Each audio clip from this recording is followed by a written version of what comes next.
crowd ever for an event in this state. This is Minnesota Magic for the Minnesota Twins.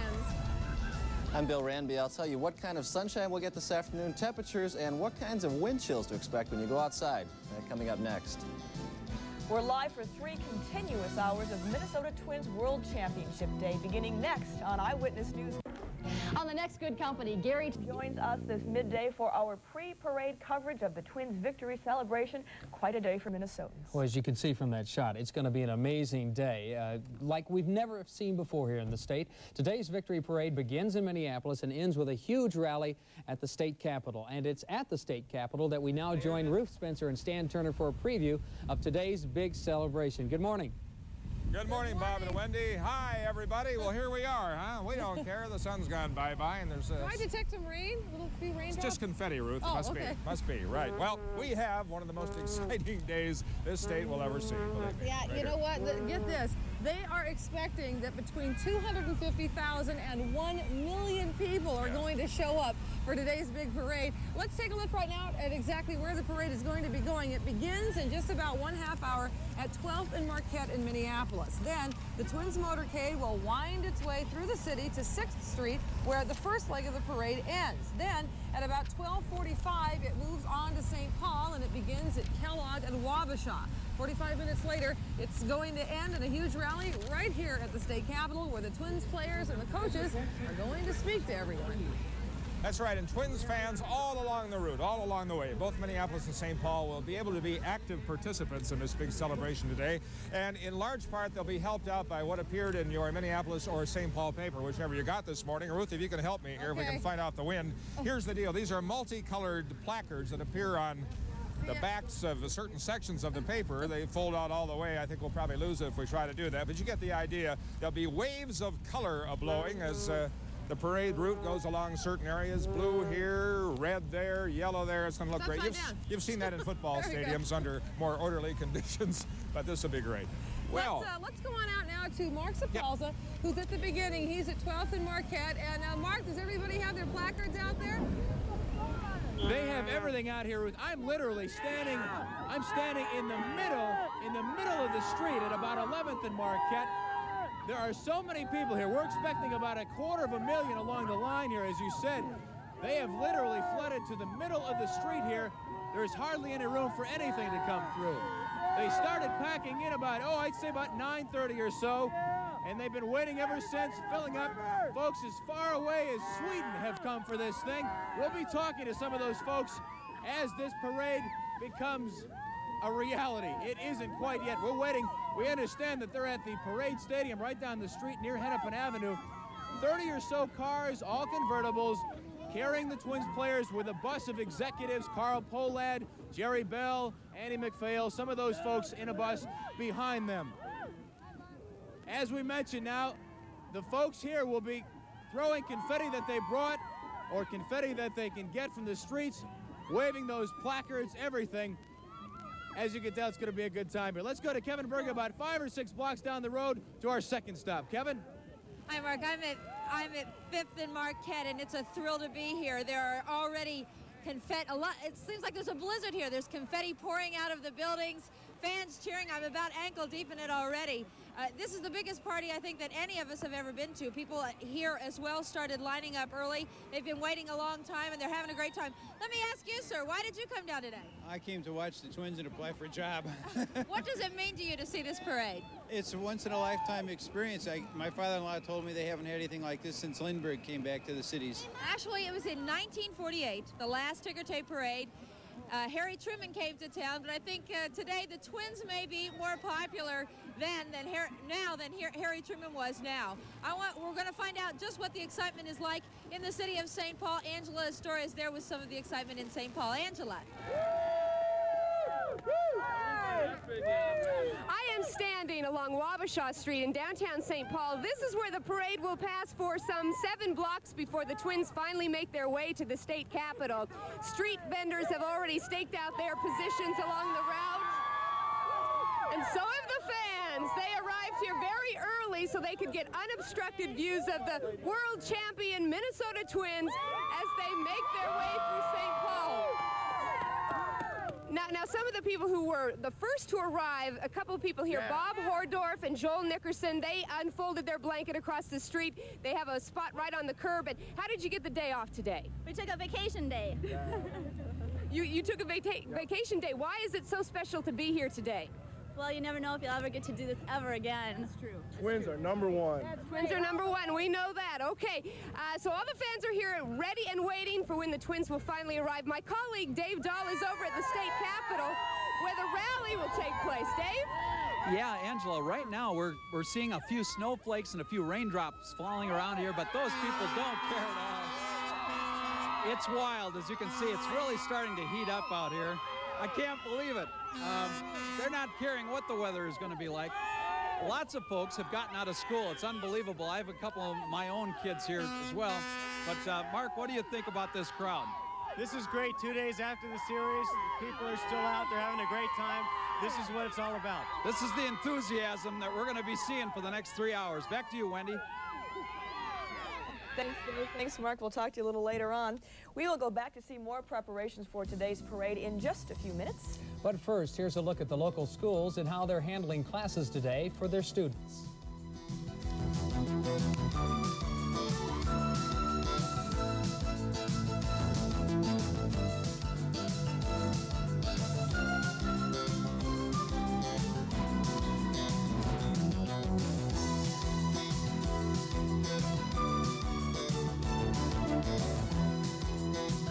I'll tell you that much.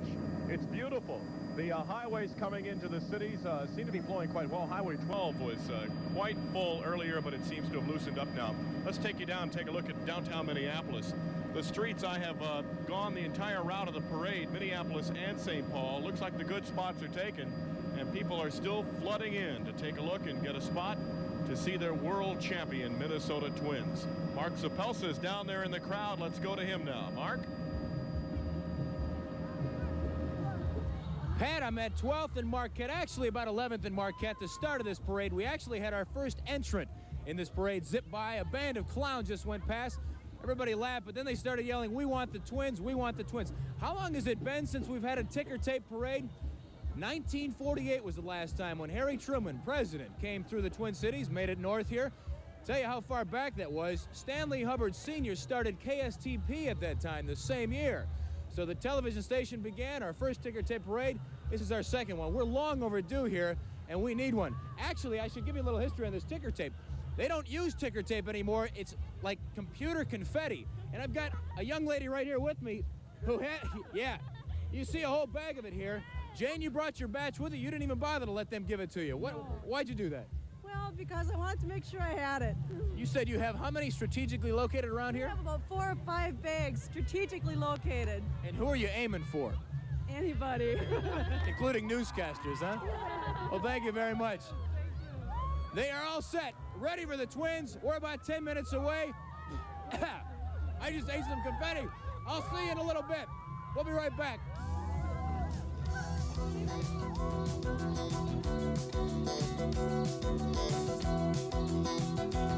Now, and somewhere in this building throng is... Mark Curtis. That's right. Are you there, Mark Curtis? Come in. Next to us here. We've got all tons of... Oh, it's tremendous, Dave. You know, you look around, these people are out here to support the Twins. We won the World Series 2 days ago, and they're still out here celebrating. And this is what we were talking about. This is what a World Championship does for the state. There are people from all over the state of Minnesota here today just to celebrate this team. That is for sure, and I think some of them have been here for hours and hours. What's your name? Kurt Ronquist. How long have you been here? Since 9 o'clock. Since 9 this morning, and you got out of school then? Sure. Okay, how about you? Craig from North St. Paul, 9 o'clock. 9 o'clock this morning, and you think you got good seats here? Awesome seats. Okay, we're gonna be able to see a lot. I like the sign back here. Who made this? What's your name? Mark Johnson. Get a look at this sign. We got Herbeck, Bruno, Puckett, and Gaetti, the Fabulous Four, and really great. Back to you, Angela. This is Wabasha Street, where fans started arriving here as early as 10 o'clock to stake out their positions on the curb. They've been practicing their victory cheers. Every time a car or a truck goes by, they yell and they scream. They're waving their Homer hankies or their newspaper signs or their pennants. Anything that they have, they wave, and of course they get lots of reaction from the motorists who travel by here. It's the same place where, of course, the Minnesota Twins will be driving by not too long from now. A couple of ladies are with me here today. They have made the Homer hanky life-size for us. Tell me about this. Hankies, human Homer hankies, yep. Who thought of this? It was a Halloween prank. It's fun. It's been great. We've been out to the Dome in this, and we got a free ticket to get in with these on. It's great. So what do you think of being here today? What is this all like for you? All right! It's great! It's great! Yay, Twins! You're getting a lot of reaction from people? The kids love us the best. The kids really get a kick out of us. The adults kind of look, you're really strange, but it's really great. Yeah, by the way, there are a lot of school kids here today. Of course, they got the day off to celebrate with everyone else. Let's go back to Minneapolis and Mark Sapelsa. The police are just about trying to clear us out of the lane here. I'm getting taps on my shoulders. Let me give you an idea of some of the people that are here. There are people from as far away as Sweden, somebody from England. Here comes the first couple of police cars here. They're coming from all over the place just to see this place. Another group coming through here as we try and make way for the police car. 500 people from the Field Grade School in Minneapolis. Lots of folks gathering around. Young man, you wanted to be on television. Where are you from? Mound. Say again? Mound. Why'd you come out here today? To watch the Twins go by. You don't look like you're very excited. Ooh, I am. Are you? Yeah. I think there are folks just as excited as him. We'll talk to a lot of them when we come back to 12th and Marquette. Now let's go back to Bob and Wendy in the studio. Well, Wendy, I think the tremendous thing about today's celebration is that there were 55,000 people who had tickets to Game 7, but for all those people who didn't, today is their day to take part in the celebration. Everybody can go. We'll have more parade coverage right after this. She was the shiny... Many times over the past years, but never anything like what's coming today in just a short while. In just over an hour, in fact, that will change as Minnesota celebrates its conquering baseball team. We'll have it all for you, the Minneapolis and the St. Paul parades, as well as the Capitol Rally in this edition of Twins Fever 87. Channel 5, Minnesota's news channel, and the Minnesota Twins channel for the 1987 World Series.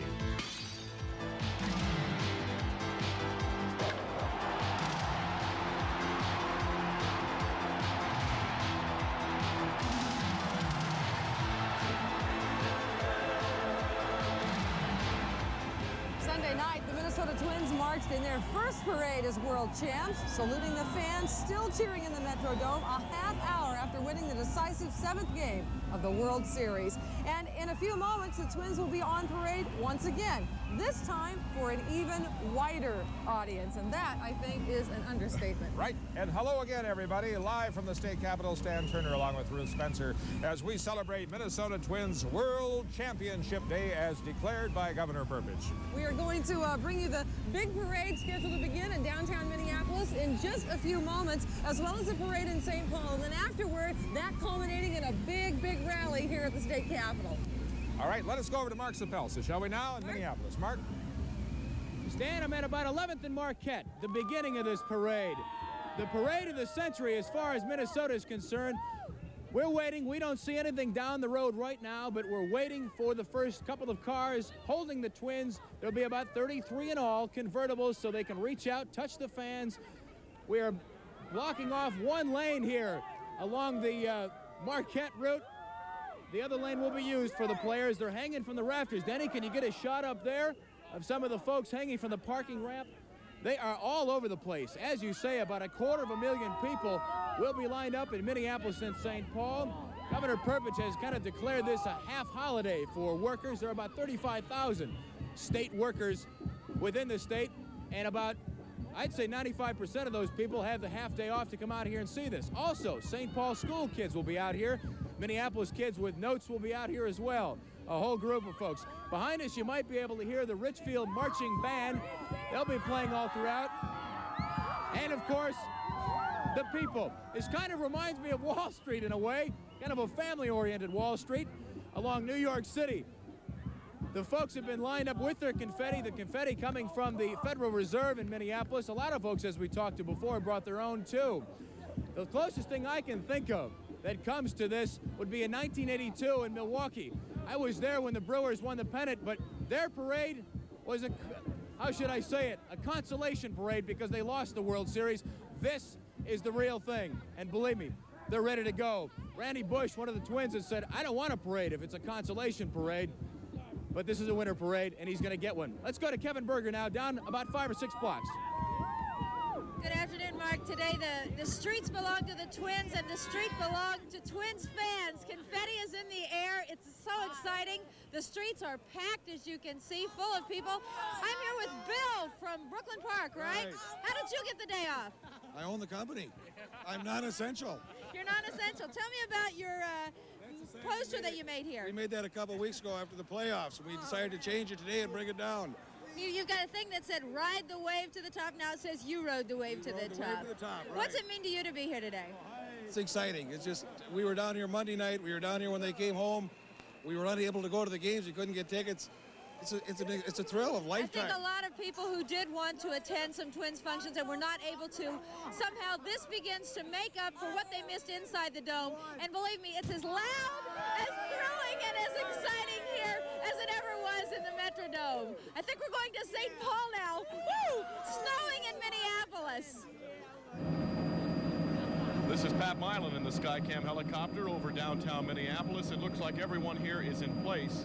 The picture that photographer Dwayne Root is giving you right now, this is the Hennepin County Government Center area, and it's 5th and 6th Streets, right at Minneapolis City Hall. That's the plaza at the Government Center down there, and there are thousands of people who are getting ready to cheer their champion Minnesota Twins.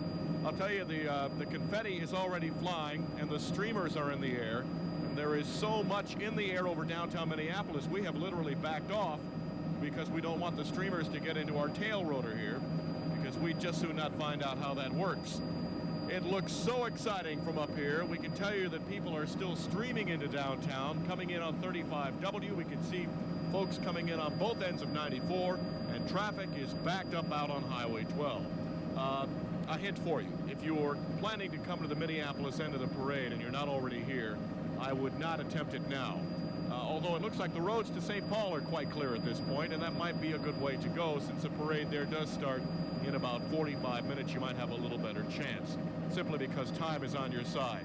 Stan and Ruth are in St. Paul at the Capitol Complex, and they've got a good ear and an eye on what's going on over there. Stan and Ruth, take it away. We ever, Pat, I'll tell you, this Capitol Complex is disappearing under a sea of humanity here, and in just a very few minutes, the man who occupies the southwestern corner office of the state capitol, Governor Perpich, the man who declared this a half holiday, will be out here to share his thoughts with us. Yeah, can you hear all the fans out here? Oh, they are going wild, and it's such a pleasure to be up on top of this Winnebago in the chairs here in St. Paul rather than in St. Louis, where the fans are cheering and happy instead of, what were they doing? They were kind of goading us in St. Louis. Yeah. It's such a happy feeling here. If you can't come down, that's sad, but I think we're going to be able to bring you all of the excitement on television. I hope so. It was 1 week ago today, about this time of day, that a big pro-Cardinals rally was taking place in that park right across from Busch Stadium, and I thought by Minnesota standards it wasn't much. They tried to rev up their spirits, but you can't beat this. You can't beat Minnesota. People coming down John Ireland Boulevard from the Cathedral, people coming up Cedar and Minnesota Avenue, and mind you, it's about an hour and a half before the rally even starts here. That tells you something. This easily, I think, it's fair to say, will be the biggest gathering ever at this Capitol. There have been some big ones. Let's go to Angela Astor right now, who's at the beginning of the parade route here in St. Paul. Angela? This is Wabasha Street in downtown St. Paul, where the frenzied mood was described as one fan as Minnesota madness. Now, I don't know if you can see behind me, the traffic hasn't been cut off here, so cars are streaming by and everyone's yelling at them. A lot of the cars have been decorated. They have Minnesota Twin champion, believe it. They said it couldn't happen, written all over the vehicles. The streets are completely littered with confetti. The Vulcans drove through here about 3 times, dumping off loads, big bags of confetti for the fans to throw at the Twins, and I'm afraid half of it's all used up just on each other. Everybody's been having so much fun out here. I have a group of 6th graders with me. You can hear the horns in the background. That's the way that these fans have been all day long. It is non-stop. The mood is electric. I have a group of 6th graders here from Snail Lake School in Shoreview, and they have an original composition that they want to sing for you. Go ahead, kids, hit it. We already won Twins, we already scored. We already won Twins, we are such a four. We already won Twins, we cheer for the Minnesota Twins again. Let's hear a cheer, come on. Go Twins! We are cheering for the Minnesota Twins like all of Minnesota today. Send it back to you.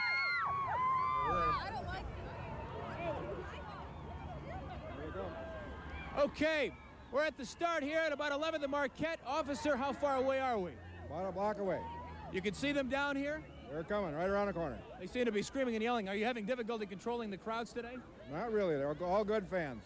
Everybody's cooperating. Family folks. You betcha. So we're about a block or so away. We heard the cheers. Can you tell me what's coming first? Is it cars or is it the bus? It'll be the squad car is coming first with the lights on, and then I don't know how it's going to be lined up from there. Okay. Thank you very much, officer. We appreciate it. To keep you busy here, let me tell you about this. A couple of folks here have been doing their best to keep themselves active. What are these things right here? These are called homer balls. Kind of like the home run hanky, only homer ball. Exactly right. Are they easy to make? Easy to make, and we got the idea after the Twins beat Detroit. What gave you the idea? That was it. When they beat Detroit, we thought we had to do something for our lovely Twins. Okay, very good. Thank you, folks. Where are you from? We're from Robbinsdale, Minnesota. Terrific. Glad to have you out here. Let's go back to Stan and Ruth for the start of this parade. Okay, thank you, Mark and Angela. Here we are with Governor Perpich. Governor, it's, well, about an hour and a half before the rally itself is due to start. What do you think of this as you look out here? I've been here for many years. I haven't seen anything like it. You'd love to see a political rally like that, right? I sure would. No, this will probably top anything that we've ever had at the Capitol, the way it's building up so early. Can you give us a brief rundown? Ruth wants to, we both want to know just what will take place insofar as you're concerned. You're a part of this. Well, we'll be presenting the greatest honor the state can to any individual or group of individuals, an individual state flag, and also proclamation. We're proclaiming the rest of the year Twins year, and then individual days for individual players. I have a question for you. I think that the Twins could win the World Series next year, too. What do you think? Think it's realistic? Oh, yeah. Oh, sure I do. I mean, they're going to, well, they're improving all the way through the whole season. It'll continue until next year. And this year is the send-off for next year. Okay. What a send-off. Thank you so much. And on behalf of all Minnesotans, thank you for giving us at least a half day off, right? Thank you. And be careful. All right. Thank you. We're up high here. Well, there you are. We're told, Ruth, the Minneapolis parade has stepped off. Right. So let's throw it back out to the beginning of the parade.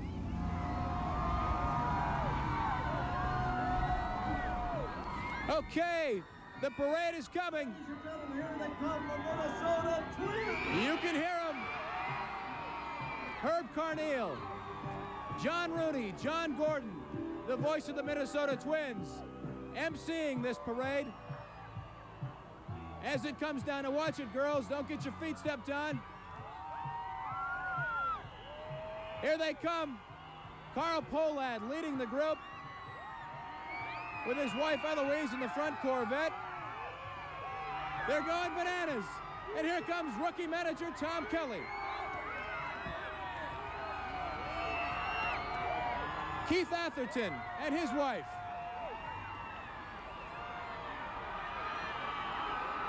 Don Baylor, the veteran that they brought in from the Boston Red Sox to help them in this pennant drive and this championship drive, is making the next run.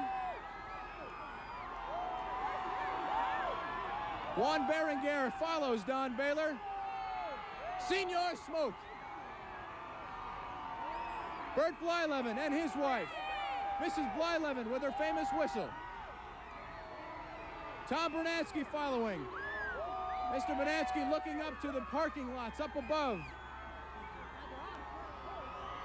Randy Bush, the man who said he wouldn't be in a parade if they lost, is here for that winner's parade.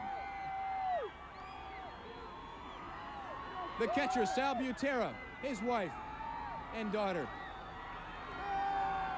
I gotta say one thing, they're driving some pretty fancy cars, Corvettes. All Chevrolets. Relief pitcher, George Frazier. And here he comes, the G-Man. A young boy slapping 5 with Mr. Gaetti. Greg Gagne, all smiles, all smiles.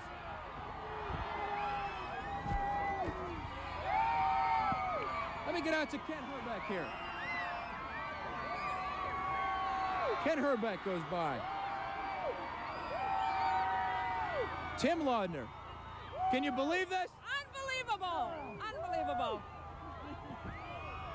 Steve Lombardozzi and his wife.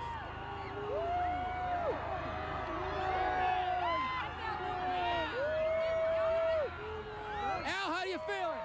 Hi, how you doing? Great!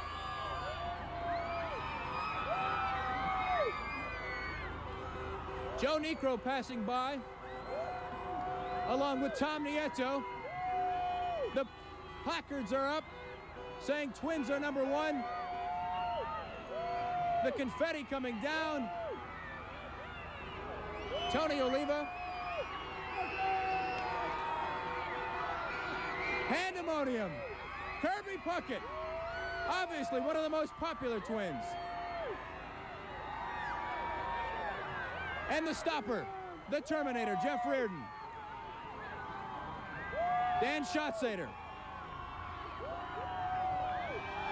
Roy Smalley and his wife, crossing 11th and Marquette, downtown Minneapolis.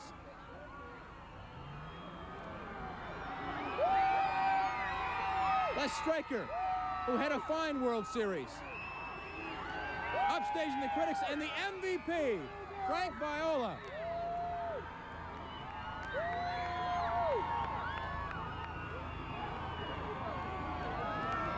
Dick Such, the pitching coach. Wayne Terwilliger, the first base coach. Can you believe you got this close to the players? No, I can't. What's your name? Chuck. Where are you from? Minnetonka. How do you describe this right now? It's unbelievable. I can't believe it. I came down here by myself because everybody else is working. It's just as much fun. So you blew off work for this one? Yep. Got it off. It's worth it. It is. Pay the dues tomorrow. I will.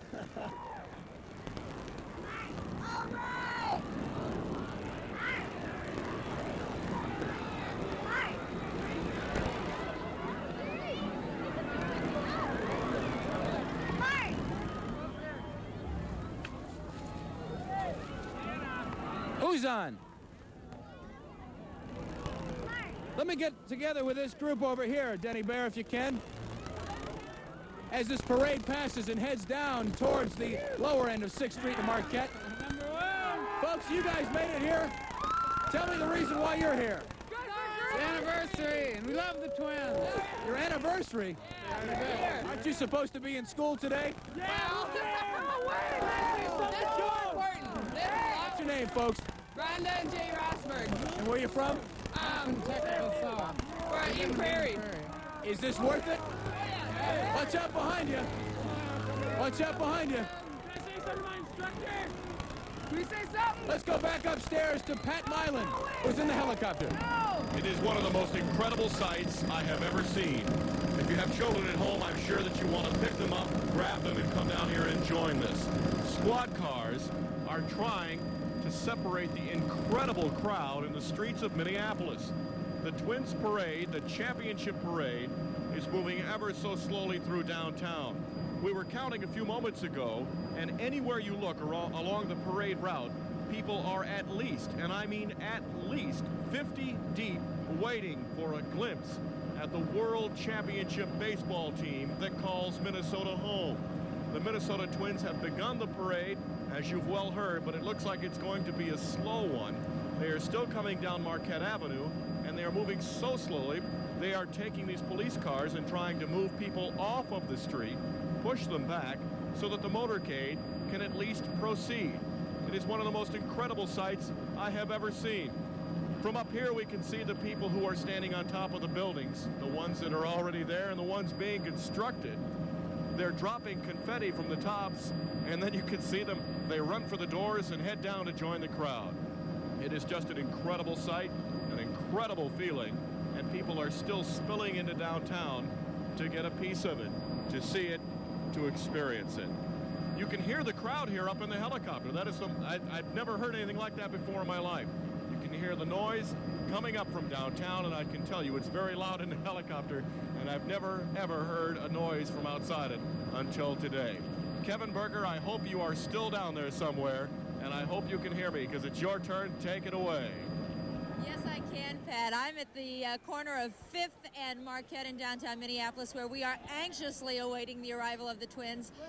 The crew that I'm with, in addition to hundreds of people, have been waiting here. The crowd started gathering at this particular part of downtown at around 9 o'clock, so people have been waiting for quite some time. As you can tell, it used to be I was on the far end of the crowd, but the crowd has just moved up and up and up. I'm actually standing in the middle of a street, but I'm surrounded by people who I don't think ever want this day to end. As Pat said, the motorcade is moving quite slowly. I'm guessing that they must be probably already behind schedule. And yet, well, we're beginning to hear the sirens here, so we do know that they are getting closer to us. There you can see the crowd just going wild. But of course, it is going to take quite some time for the motorcade to move through this. The police have been trying to keep people out of the street, but with limited success. Everybody wants to get close. Everybody wants to touch the Twins. Everybody wants to say, I was there. I was there on that day. I have seen so many little children and even little babies who are obviously too young to know what's going on or to have any memories, but somehow it seems as though their parents, who must certainly be Twins fans, want them to be able to say that they were here on this glorious day when the Twin Cities celebrated, yes, that's right, #1, celebrated the World Series and the Twins, and what a day it is. Mark Sapelsa, now we're going to go back with him, and he's going to say what's going on where he is. Mark? Things have quieted down here a little bit at 11th and Marquette. Until they see the camera. They've come off the stoplights and the light poles and the buildings to chase this motorcade down the road a ways. But I've got a few interesting people here. One young lady here from Sweden who's been in the Twin Cities a couple of years. Let me get the Twins babies out of the way, and we'll get to you in just a second. Hold on, Denny. Let me raise up to this young lady from Sweden. Can you tell me a little bit about how long have you been in the Twin Cities? We've been here for 8 weeks. What brought you here? My husband was transferred from a company in Sweden to a company in St. Paul. Do they like the Twins in Sweden? I don't think they know about the Twins in Sweden. They might after this parade. I'm not so sure. Thank you very much. Here's one other quick little ditty. You remember the ladies with the home run balls? They've got something else here. What are these called? Twin babies. Twin what? Twin babies. And what do you do with them? Christmas tree ornament. Hang them on your Christmas tree. It's that time of year again. Okay, 11th and Marquette. You would think the parade has not come yet, but certainly it has. Let's go back upstairs to Pat Milan.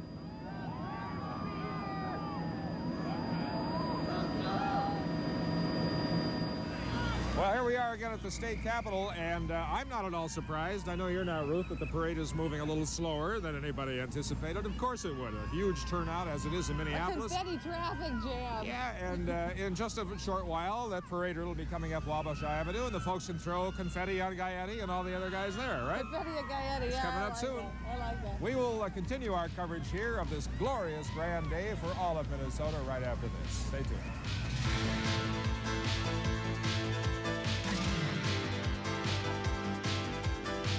The KS95 Sunny Money song is worth $20,000 every week. Listen every morning at 7:20. It's so easy. Great music and sunny money on KS95 FM.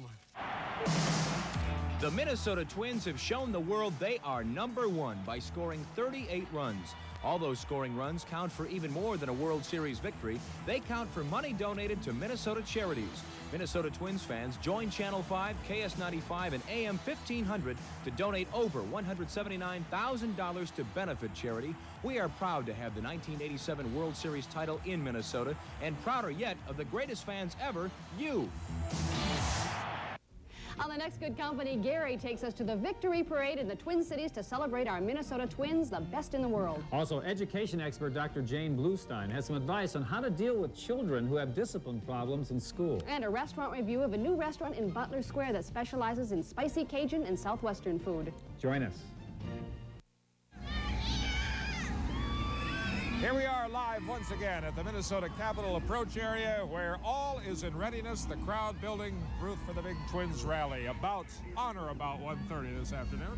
Yeah, you know, remember when we found out during the, after the game show that we did, after they won game number 7, the big victory, the clinch, we thought, well, you know, they announced they're going to have this thing on Tuesday instead of Monday, and we thought, oh, gee, all the excitement will die down. No way, absolutely no way. If anything, it is peaked. It's gone even higher than it was out in the streets of Minneapolis and St. Paul that night. Let's go out to Kevin Berger right now, who's in Minneapolis. Kevin? Do these people love their Twins or what? People are still waiting. It's gotten a little chillier, but you know, the breeze is really nice. The confetti flutters through it in such a gorgeous way. I can hear from the roar of the crowd, they must be getting a sight of the Twins. They must now, from where I am, I can't see them. The crowd is just too thick. The streets are completely lined, but it looks as if the procession is moving through the crowd very slowly. I'm sure the police are working hard to just try and clear a path through this sea of humanity gathered in downtown Minneapolis to watch the world champion Minnesota Twins. It is such an exciting day. We are going to hope that we see the Twins in their cars. I bet those cars are now their convertibles absolutely loaded full of confetti. We're going to go back upstairs now. Pat Milan, how's it look from there? Well, the lights are on, and we're all certainly home. Home with the Minnesota Twins, the 1987 world champions of baseball. The motorcade, I got to tell you, from where we're standing, and we are standing at about 1,500 feet over downtown here, it does not look like it's moving very much. So it has slowed things down, and I suspect that the parade will definitely start late in St. Paul.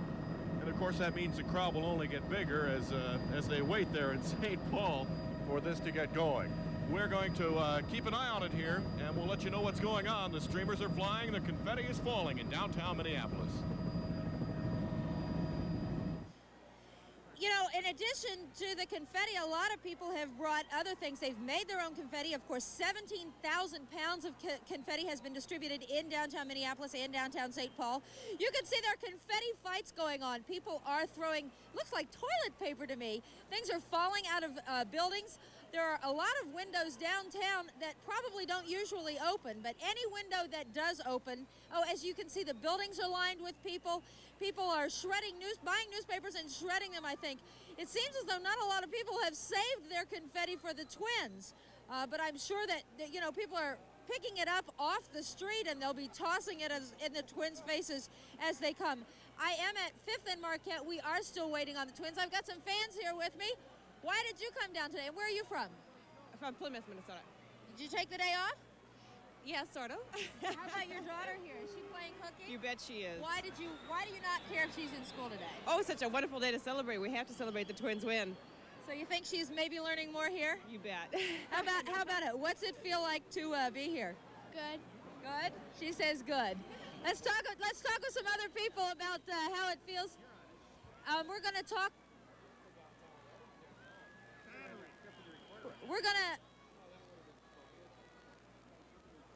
I guess I'm going to keep talking to some other people here. Where are you from? Minneapolis. And are you here with your family? Here, wouldn't want to miss it.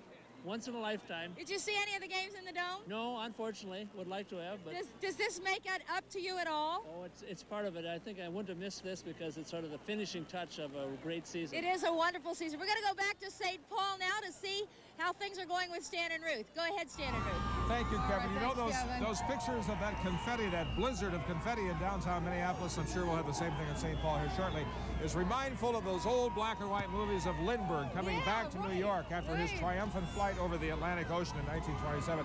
I think we created our own Lindbergh here, at least right?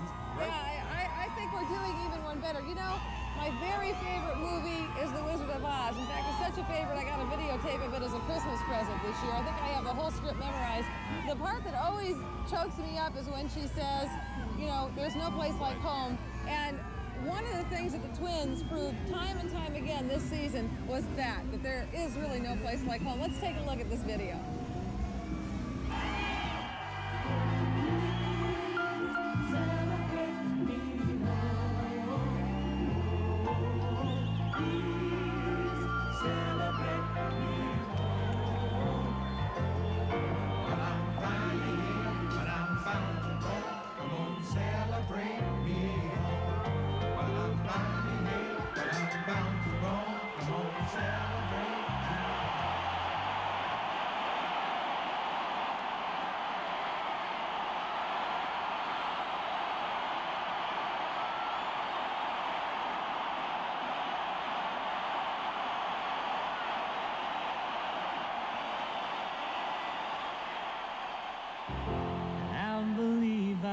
missed each and every face. Come on and play money easy. Let's turn on every love light in the place. It's time I found myself totally surrounded in your circles. Oh, my friends, please celebrate me home. Give me a number, please celebrate me home. Play me one.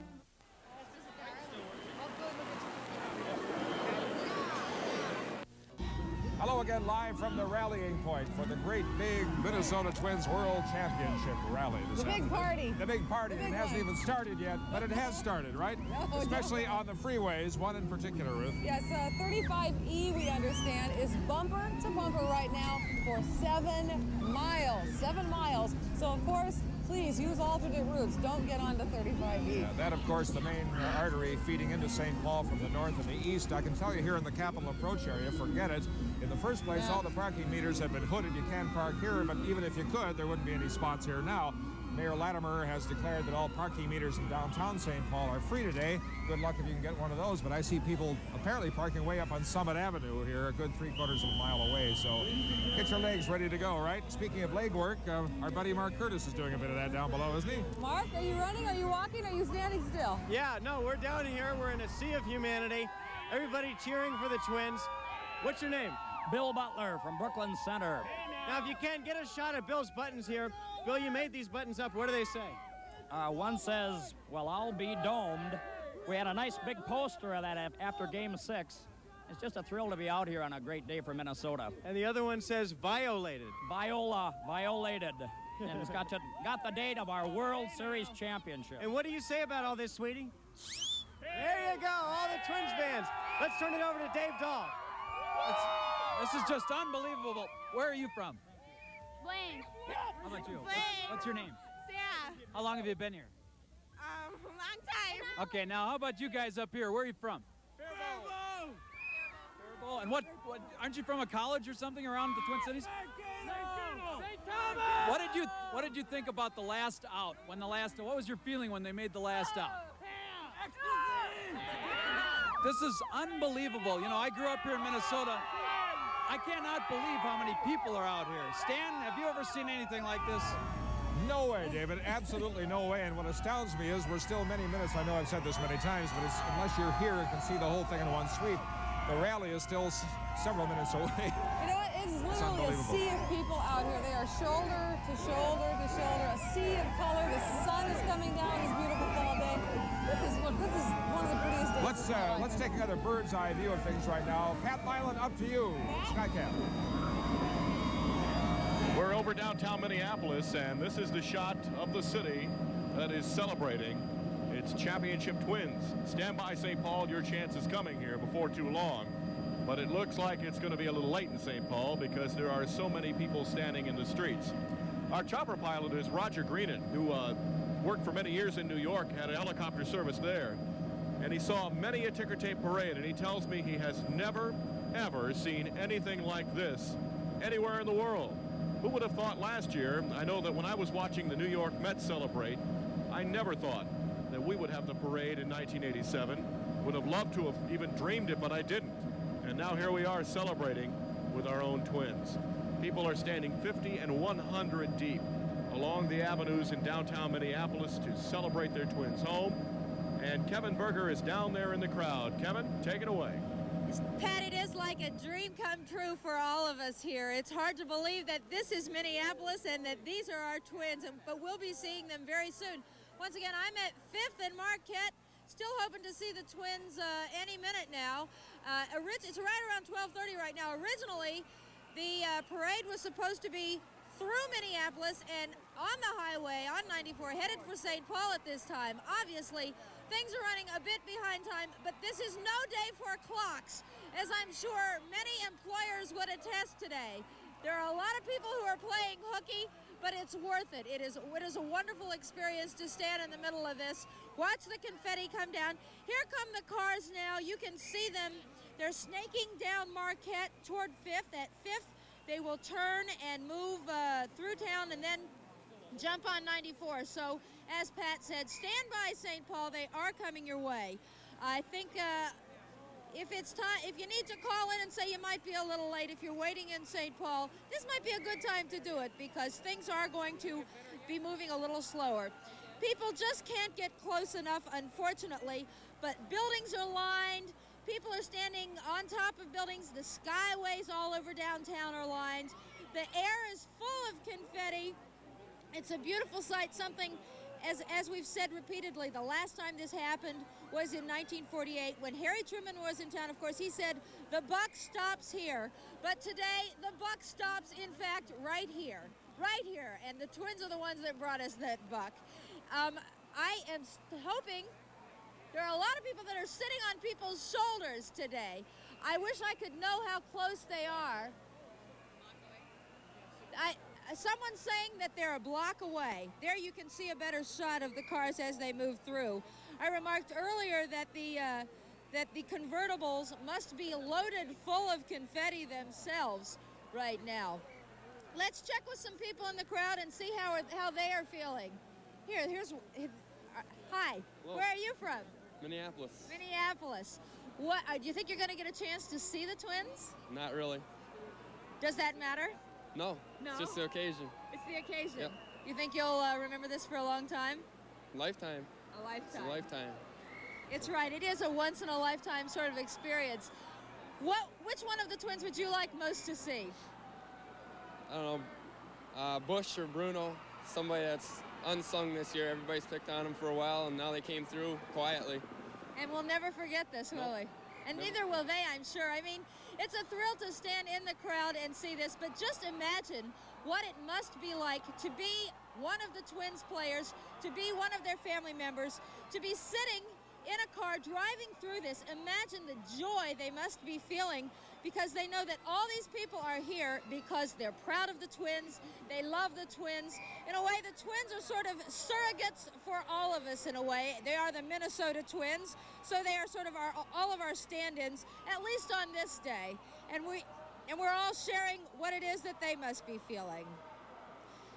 Tons, literally tons of confetti must be falling on the streets of downtown Minneapolis. I don't know what the plans are to clean this up, but that too will be an awesome task. They're getting closer now. We can see them a little better. The banners are out. Everybody has hats and t-shirts. People are going up on shoulders. People are holding their babies up. Stan and Ruth, let's go back to you now in St. Paul. Is the mood building over there as well? Oh, Kevin, is it building or what? What is this about Minnesota and Scandinavian Reserve? I'll tell you, there are emotions, good ones. This is feel-good day here. And as Kevin has pointed out to you there, both in words and pictures, the parade is running behind schedule. So what? You'd expect that with this great turnout. Oh, yeah. So the parade, when it does get to St. Paul, will be coming down I-94, not to be observed, just to connect the two cities. They'll reform at Wabasha and Kellogg Boulevard near St. Paul City Hall, the Ramsey County Courthouse, and then the Radisson Hotel. But there you see it. That's the scene right now, a live picture of the, the crush of humanity. The Twins are in there somewhere in downtown Minneapolis right now as they crawl their way down Marquette Avenue. Yeah, that feeling that is, people are feeling there person to person. One guy said that he could not see the Twins and he didn't expect to see them even though it was on the sidelines, but it was just the feeling of being there. If we could bottle that feeling, Stan, and sell it, we can make Wouldn't that be wonderful? The ultimate elixir. Bruno's in there and Blyleven, Bert Blyleven's. There we go. I think that's Bert right there. I think he's getting some confetti caught in his beard there. Looks like a January blizzard, doesn't it, Ruth? It does. If you're an employee, and to think about this, Ruth, I would guess that a lot of these people you see right there live on your screen now in Minneapolis will be venturing over here to catch the rally that'll take place later. Oh, yeah, this is like a magnet. Right. St. Paul's population is going to swell 10-20-fold today before. Here's a nice sky cam shot of the This tumult is there. The Capitol today is like a joy magnet, a magnet for joy, a magnet for exuberance. You know, I was trying to think, have I ever seen a parade anything like this in person? When I was a kid one time, my folks took me to the Tournament of Roses parade in Pasadena, but so what? Even with those fabulous, it's nothing like this. It can't even begin to compare. I This agree is with just that tremendous. 100%. Kevin Berger, we've let you rest your tonsils for a couple of minutes. Let's try it again. Back to you, Kevin. Stan, just look at the look on Bert Blyleven's face. This has got to be the peak experience of his life. This moment is something that these moments are something that I'm sure he will hold forever. He's reaching out in the crowd. His wife Patty's there with him. She's waving. He's holding up the sign from the newspaper. The people are loving him with their voices. They're waving. I believe that's Tom Bernansky throwing confetti right back. He's thrilled with this. Also, his wife is by his side. People are reaching out. The police ask people to stay back, not to run up, but that's not working very well. The hands are in the air. People are wanting to touch their heroes to make them believe that this is all really true. I'm in the middle of people who have been waiting for hours to see this. They are here and they are loving it. The parade again is moving very, very slowly. The analogy to this being like a blizzard, you just can't quite get away from it. The confetti is ankle deep in the streets, and it is a day that certainly people here will spend many, many times, many, many hours reliving for that. There you see the crowd again. The streets are absolutely packed. There again, Tom Bernansky waving his Homer hanky. What a look on his face. You know, everybody's bundled up, but believe me, it's pretty warm. There are so many bodies packed together, but that's not really what's doing it. There's Bernansky. He's standing up. He's waving at the people. I'll tell you, this guy today, he must feel like he just got made king or something. He's showing the crowd number one. They're showing it right back to him. People from all over the state are here. I'm sure many people stayed up late making posters to wave at people. He is virtually being swallowed in the crowd. If only we could all get a little bit closer to the players. Again, traffic moving very slowly, just creeping along. There we have Gary Gaetti and his wife Debbie. He's got his hat on to sort of protect himself from all the confetti that's falling. Everybody here's got a camera, it seems like. People are snapping pictures of the players, of each other. We want to remember this day. It's a day that we've waited for a long, long time. I can't even, there's Gary Gaetti. You can hardly see him under the confetti. He's with his family. All the players are riding in convertibles, making their way through downtown Minneapolis, covered with confetti. The cars are full, the people are full. So many people got a little too excited. They threw their confetti, quite some time ago. People are picking it up off the streets and throwing it again.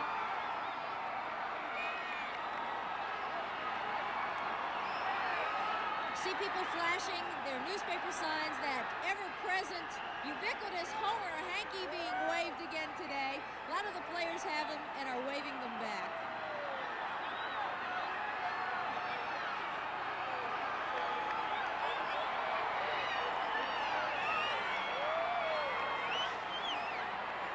You know, they kept remarking about the decibel level in the dome, how loud it was. There's Al Newman, I believe, and his wife.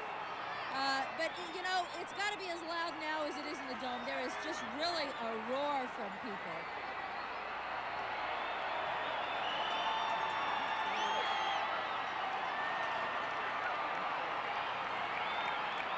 There's Steve Lombardozzi waving as he makes his way through the crowd. People are just... they're going to try and keep people on the sidewalk. It didn't exactly go that way, I don't think. Not exactly. People, we started out on the sidewalk. Now we're in the middle of the street, but we're still a number of feet away from where the crowds are actually passing through. That looks like Tony Oliva, a famous twin of days ago. What a thrill it must be for him. He didn't see this kind of a parade while he was on the team, but to see it as a coach, as a former twin, it must be a thrill. There's Kirby Puckett. There are a number of police with the players. Certainly, though, no one means them harm. The police are there to protect, sort of, I guess, to protect the crowd from itself. Throughout the celebration, everyone has remarked how, all things considered, how calm people have been. They've been uproarious, they've been joyous, but there has been peace, no vandalism, only a few injuries in all the excitement. And so far today, people are here, they are in a good mood, they are happy to be here. This is something they've waited for a long time. They're anxious to see. We have seen a few people drinking, but on the whole, it's a crowd with a lot of kids, a lot of family, and it's a crowd where people are pretty excited. Just the thrill of just being here is just about more than a lot of us can stand. There's Frank Viola, the MVP of this series. I've heard a lot of people say that they think Viola is going to be a Hall of Famer, and you wouldn't find very many people in this crowd who would disagree with it. There he is with his wife. She has been quite active with her whistle throughout this whole baseball season. Certainly a favorite, Frank Viola.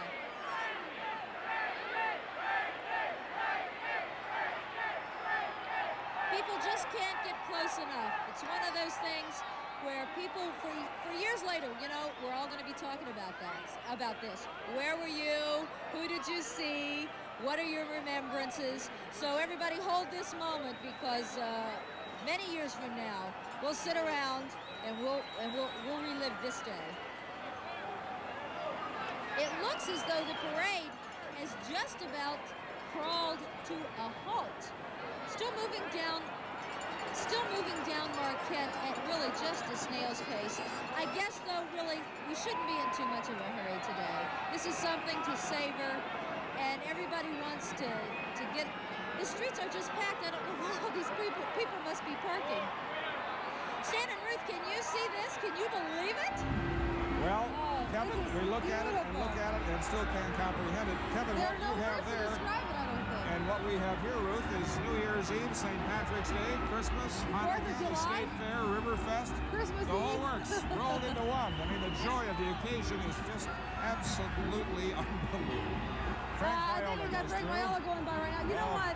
I remember when Herbeck hit the grand slam, I wanted to just go up and hug him. I mean, I really did. I wanted to become a non-newscaster for a second, run up and just hug him. And that's what everybody, I think, wanted to do to all of these guys. And that's what you're seeing down there. They've just got to get close to him. They've just got to try to touch him, or at least throw some confetti on him. That's right.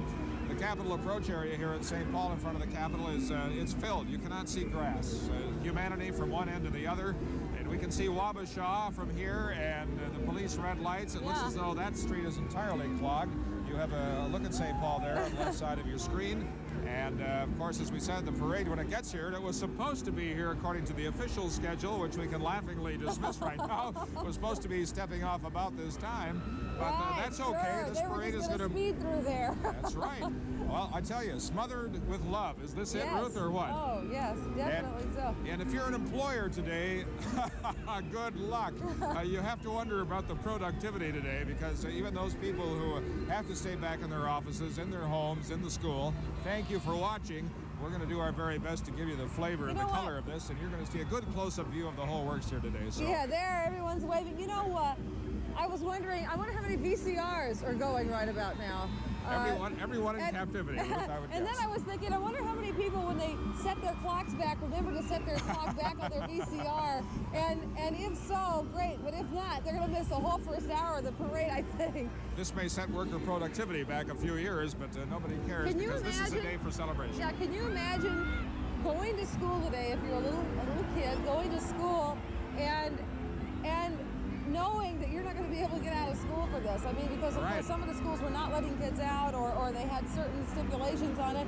I don't know. I think on this day, and I know we'll get phone calls if I say this, but I'm going to say it anyway. If I were a little kid on this day, I think that I would feign a tummy ache and have to stay home for a few hours and then go out after the parade. Well, this is definitely meant to be a feel-good day, Ruth. And a moment ago, we saw Jerry Bell, Twins president, trying to make his way through the storm of confetti, humanity, and good wishes. Let's go back over to Minneapolis now, live at street level in Kevin Berger. Kevin? There you are. You're looking at we're looking at Mayor George Latimer. We're looking at Mayor Don Fraser. Aren't they excited to be the mayors of these two towns today? What a thrill it is. They are trying to push the crowd back at the location where I am so that the team can move through safely. Once again, it's a delight to see so many children here, because this is certainly something that will live forever in their memories. I believe we're going to go back up to the helicopter and get a view of it from there. Pat Milan, can you tell if this motorcade is moving at all from where you are? Well, you're looking at what will be the end point of the parade on the Minneapolis side before the players head over to St. Paul. We're right near the Hennepin County Government Center, directly across the street from Minneapolis City Hall. You can see that some of the police cars have cleared the way. Do you see that fountain in the middle of your screen? We were just talking about what a nightmare that's going to be for about a year now. There's so much paper and confetti in there. I wonder if they'll ever get that thing drained. But these things go with a championship team. You just have to live with them. The Minnesota Twins are trying to make their way through, and this truly is the blizzard of '87 here. And I must tell you, we're hovering between 1,500 and 2,000 feet. And at first it was confetti, and we went a little higher, and then it started to snow for a moment as a black cloud passed overhead, but now that has stopped. And no one will be able to say it rained on this parade. It tried to snow, but it has not done so successfully at this point. The cars seem to be moving at a better clip now, and the players are now coming up. I have to take a look at my map here to tell you exactly where they're coming up. 4th Avenue South, and it's literally about a half a block there. They jump onto 6th Street and then directly out onto 94. And Stan and Ruth, I can tell you that the unofficial parade continues, because while it was supposed to end at 6th and 4th, there are people for another 3 or 4 blocks beyond what would not necessarily be the parade route, but those people have figured out that if the players are going to St. Paul, they're going to have to come through here, and they're going to have to go by those people. So it'll be a few more minutes, and then we'll head your way over to the Capitol. Stan and Ruth, take it away. All right. Thank you, Pat. It's hard to imagine that many people in one place. I'm seeing it, but I'm not believing More it. to come. And just a reminder again that I-35E, just to the north and east of St. Paul here, that feeds right into downtown, is a basic parking lot right now. So if you have a secret little backdoor route to get into town, use it today. Believe me, I stay off the freeways, the main arteries, because they're jammed. It's bumper to bumper right now. We will continue with our celebration of our world champion Minnesota Twins right after this.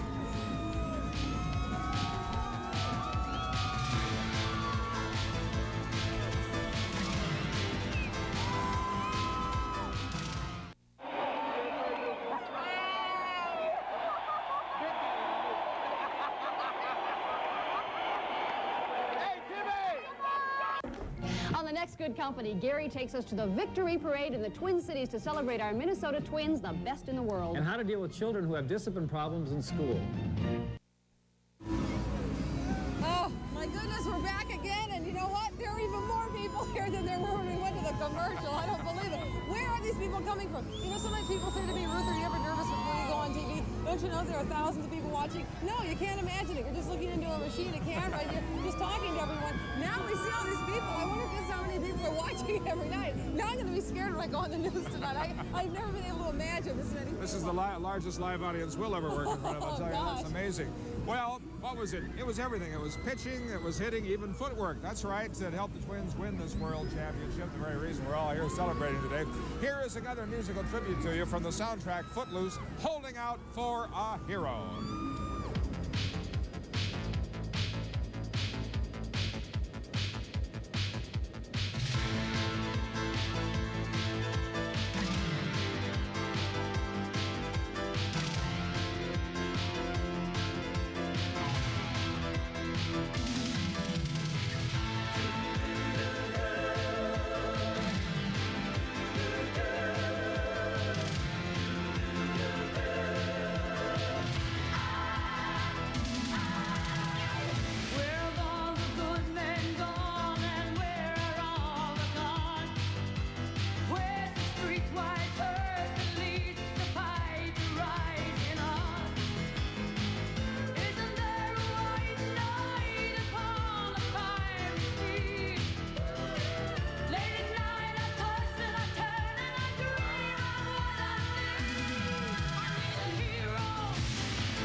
He's gotta be strong and he's gotta be fast and he's gotta be fresh from the fight.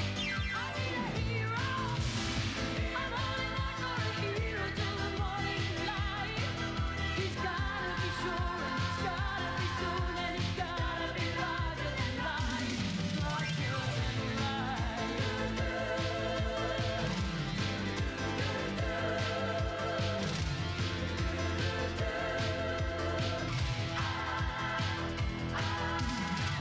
Somewhere after midnight in my wildest fantasy, somewhere just beyond my reach, there's someone reaching back for me. Resting on the thunder and rising with the heat. It's gonna take a Superman to sweep me off my feet. I'm holding on for a hero till the end of the night. He's gotta be strong and he's gotta be fast and he's gotta be fresh from the fight. I'm holding on for a hero till the morning light. He's gotta be sure and he's gotta be soon and he's gotta be larger than life. I need a hero. I'm holding on for a hero till the end of the night.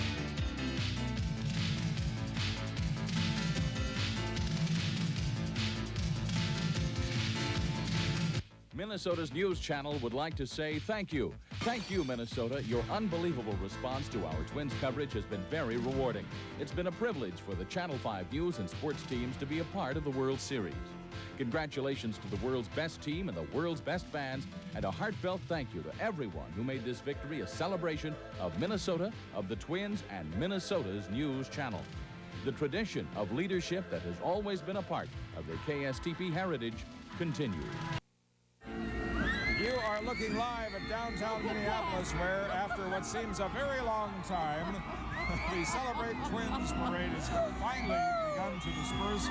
We would guess the Twins are about on their way, being escorted down I-94 over to the St. Paul side of this amazing extravaganza today. How many inches of confetti snow have fallen in Minneapolis today? Look at that. Look at that. A snow emergency over there, right? You're only going to be able to park probably on one side or the other side. We are back live here at the state capitol, where things continue to build quite literally. Ruth, there was a plan to put a giant baseball cap on the dome here today. Paul Ridgway is in charge of these galas here, and I think Paul was not able to do it. There's probably too much wind anyway, but there's a giant baseball. You'll see that later here, and this big arch, this beautiful red, white, and blue arch of balloons. It's all made out of balloons. There, you see it? See there on the right side of your screen, there's the big arch blowing. Even on a cloudy day, it's a beautiful sight. I think the most beautiful sight of all, though, is right there. You just saw those nice people. Yeah, you know what? There are so many signs out here in this sea of people as we look out here off to my left. But the one I like the best is very simple. It simply says, "We love you, Twins." And boy, I think that they have so many people in love with them. It's just a huge romance that's going on here in the Twin Cities, all over Minnesota, actually. Well, in just a very few minutes, the Twins will be forming up for the St. Paul leg of this parade.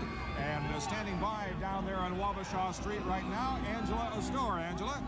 Stan and Ruth, yes, indeed, this is Wabasha Street in downtown St. Paul, although from this angle you can't see much of the street.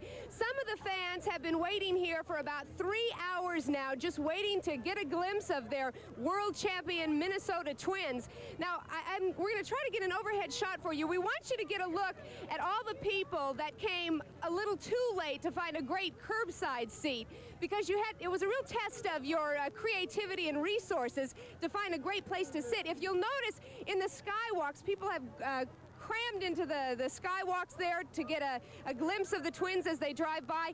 In the parking lot, just across the street, they are a couple of rows deep as the fans are trying to just hang over the edge to look at the Twins when the motorcade finally arrives. There are people sitting in the window seals. You'll see the streams of toilet paper that are going over the city, blowing all around like big streamers in the downtown area of St. Paul.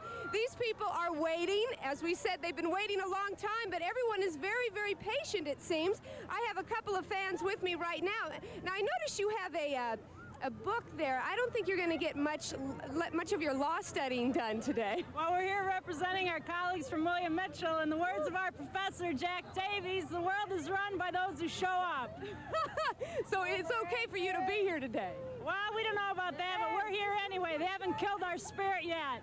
What do you think of what you see here today? Oh, it's crazy. It's absolutely crazy. There's people just everywhere, all up and down the street, and everybody seems nice and just having a good time. So it's really fun right now. Did you go to any of the games at the Metrodome for the World Series? For sure, I was at Game 1. Yep, all the way. It was just a blast. This isn't quite as loud as that yet, but it'll. Well, not yet. No, not yet.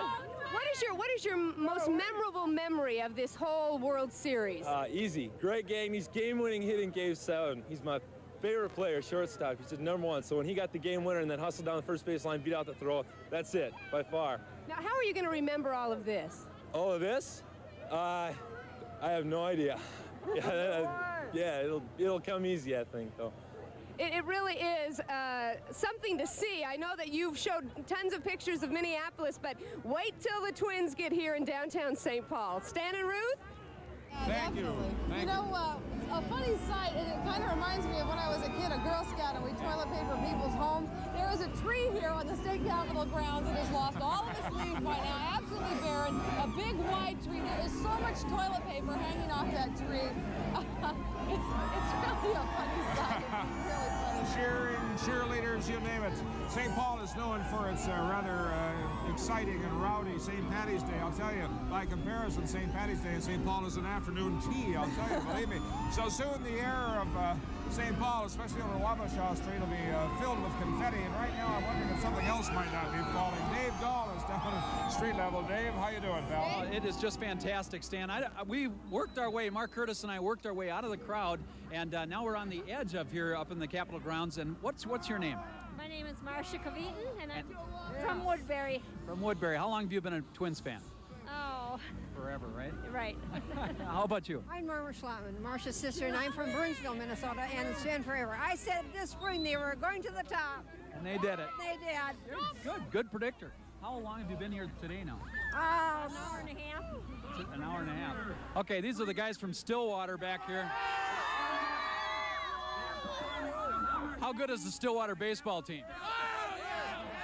A couple of baseball players back there from Stillwater. All the folks here, though, are just incredible. They've been waiting a long time, waiting for just that small little glimpse.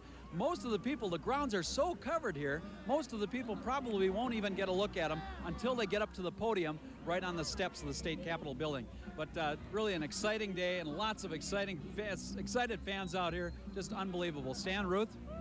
Thank you, David.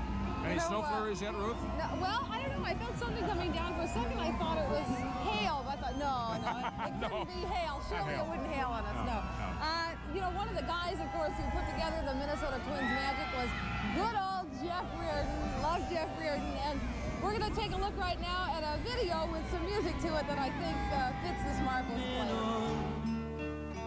2 men down, not a friendly face in this baseball town.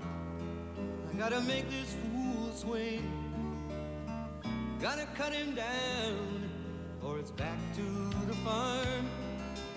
Might as well throw away my arm this time. And it's 1 strike, caught him looking, and it's 2 strikes. Oh, now I'm cooking, here's my hard one. As he swings, I see his eyes, another boy with diamond dreams like mine. Oh, when the crowd's on its feet, how I live for this moment, the bitter and the sweet.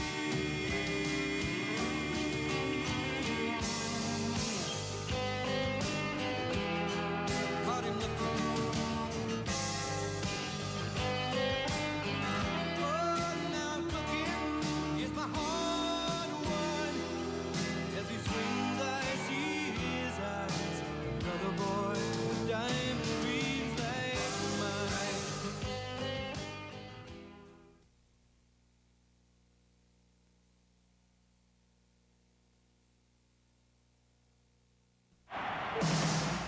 The Minnesota Twins have shown the world they are #1 by scoring 38 runs. All those scoring runs count for even more than a World Series victory. They count for money donated to Minnesota charities. Minnesota Twins fans, join Channel 5, KS95, and AM 1500 to donate over $179,000 to benefit charity. We are proud to have the 1987 World Series title in Minnesota, and prouder yet of the greatest fans ever, you. This is Pat Milan in the Skycam helicopter. You're looking at the motorcade with the world champion Minnesota Twins. It has come to a stop here. This is 6th Street. If you're familiar with downtown Minneapolis, this goes right out onto 94 and becomes the eastbound link into St. Paul. Why have they stopped? The cars are so full of confetti, there's no more foot room left in them. They're opening doors, and as people get out, 2 and 3 feet, I'm talking about 2 and 3 feet deep confetti coming out of these cars.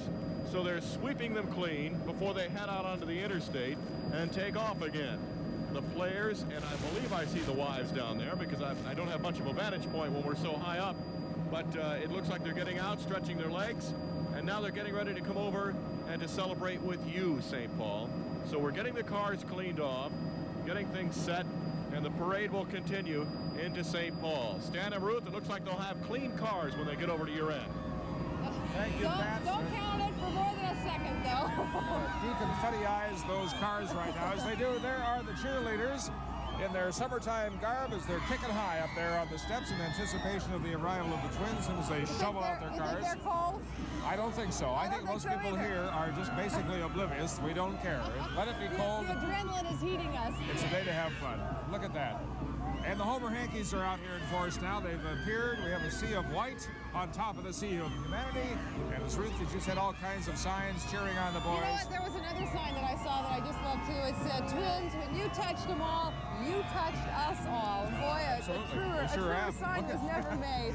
Yeah, well, I guess all the excitement really started to flare when the Twins won the West, the American League West, of course. Then they won the West, and then they won the world, didn't they?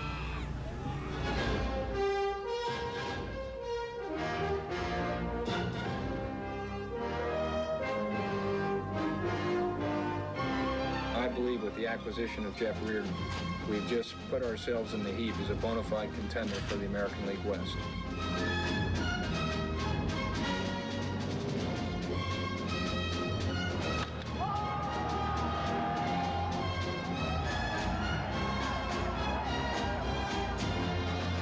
I'm really excited because I really think that the Minnesota Twins are the team to beat this year in the American League West. And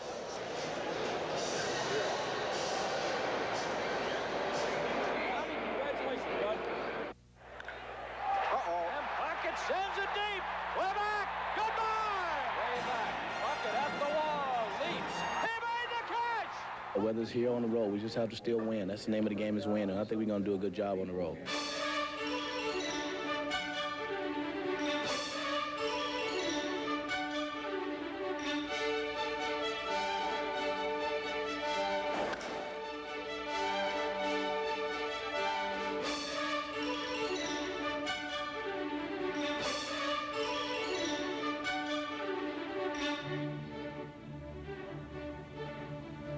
The Yankees are always tough, and we beat them 2 out of 3 here, and we're going to their place, and they're going to want to, repay us. Oh, the game is over. A grand slam home run by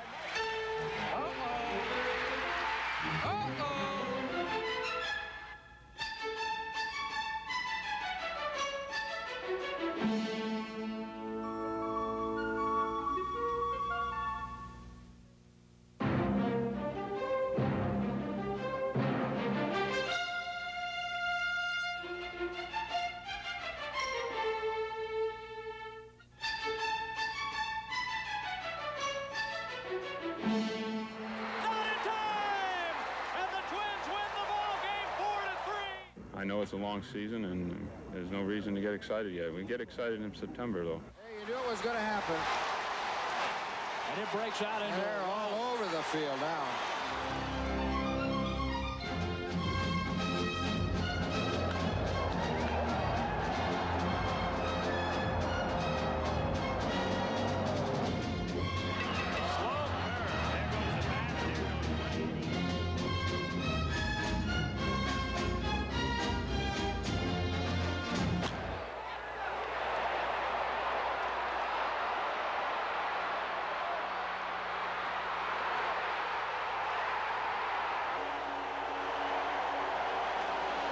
Checking him all over. I've never seen him do a search like this, quite like this before.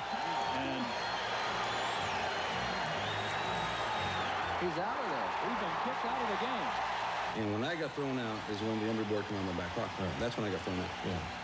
So you're telling me that you did not doctor the ball that night? Do I look like a doctor?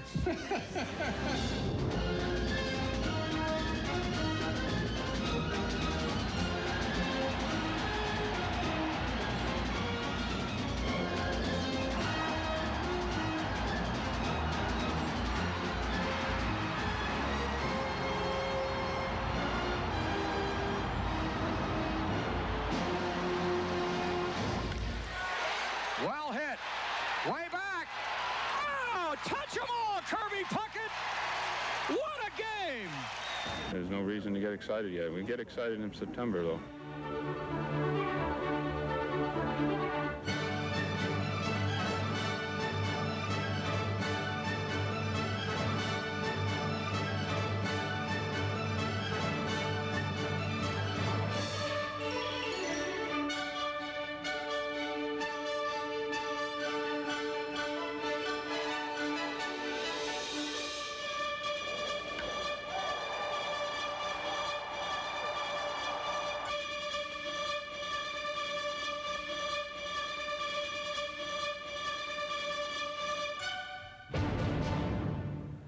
They're back at second.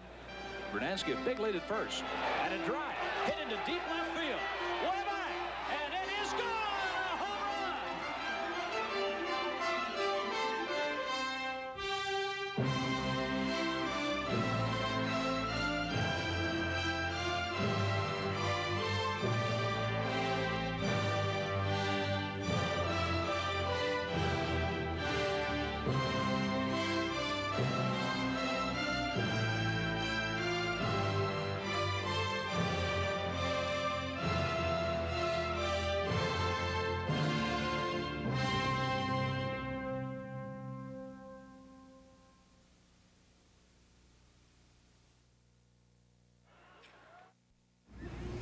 You are looking live at Wabasha Street in downtown St. Paul, where it is anticipation right now, Ruth. It is almost pandemonium, almost. I guess it will be true pandemonium when the cars are going by. And they should be coming here to St. Paul to this end of things momentarily as they make their way down Interstate 94. I hope I-94 is not plugged up like I-35 has been.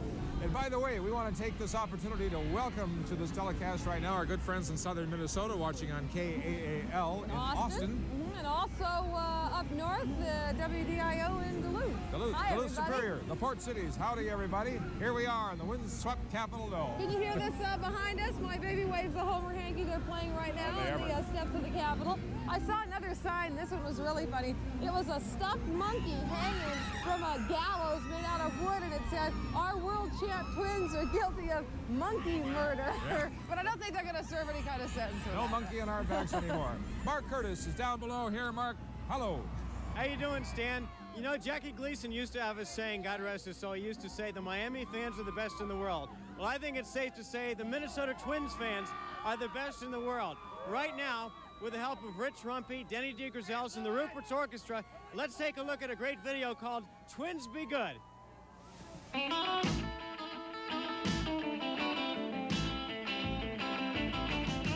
started down in Florida back in early spring. The Twins had a promise they could win this thing.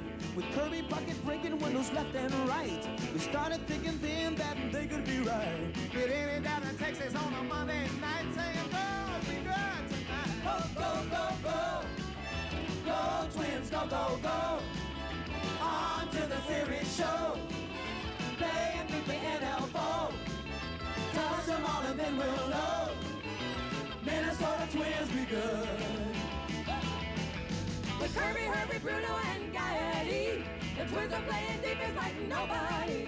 The pitch is getting stronger nearly every night. With Reardon coming on to turn out the lights. The Twins have faced the pennant and the NL West. Shouting out, they are the best. Go, go, go, go. Go, Twins, go, go, go. On to the series show. Hey, and beat the NL foe. Touch them all and then we'll know. Minnesota Twins be good.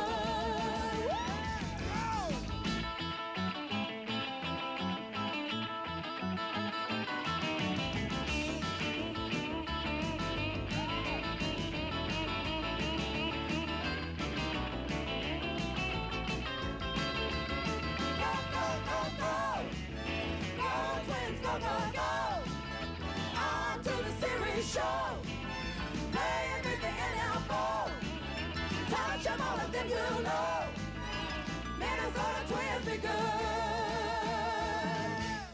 Go Twins!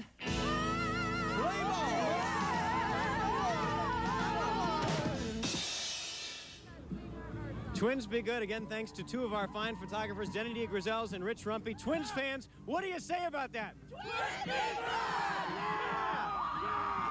I want to show you a sign. It says, when you touched them all, you touched us all. Way to go to Twins. You wrote that sign. Tell us how you feel. I'm just so happy that they did it. I still can't believe it, but believe it. All right. Are you having a good time? Yes. It's getting a little bit chilly out here, but everybody seems to be having a good time. Right now, let's go upstairs to the chopper with Pat Milan.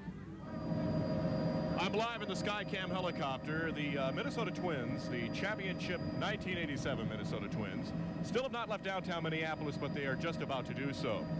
There is good news. The Interstate 94, which you're looking at here below us, has cleared up significantly. Matter of fact, it looks just great. One of the most incredible things I have seen is the scene downtown, where people, thousands of them, were all lined up. But look at this. We were on our way to St. Paul, and we had to stop and give you a glimpse of this. On every single overpass between Minneapolis and St. Paul on Interstate 94, there are people like this. They are waiting. All of them want a glimpse. They want to touch. They want to somehow feel a part of this championship day. And so here they wait. Their team is over 30 minutes late coming through here, and they are standing by with their streamers on the bridges, on the overpass, waiting for just a moment to be a part of this piece of history. You folks up in Hibbing, in Alexandria, out in Redwood Falls, there are people down in Austin watching, in Duluth. I can't tell you what it is to be a piece of this, and I hope that we can somehow bring you a feeling of it here. It's incredible to watch, and those of you at home, it is just something else. I don't know that we can put it into words, but that's what it looks like from the Skycam helicopter. We'll let you know when the Twins leave and are on their way to St. Paul. Let's go to St. Paul now with Angela. Pat, this is Wabasha Street in downtown St. Paul, and you talk about people waiting. I was here at 10 o'clock where a couple of fans were already setting out their blankets on the curb.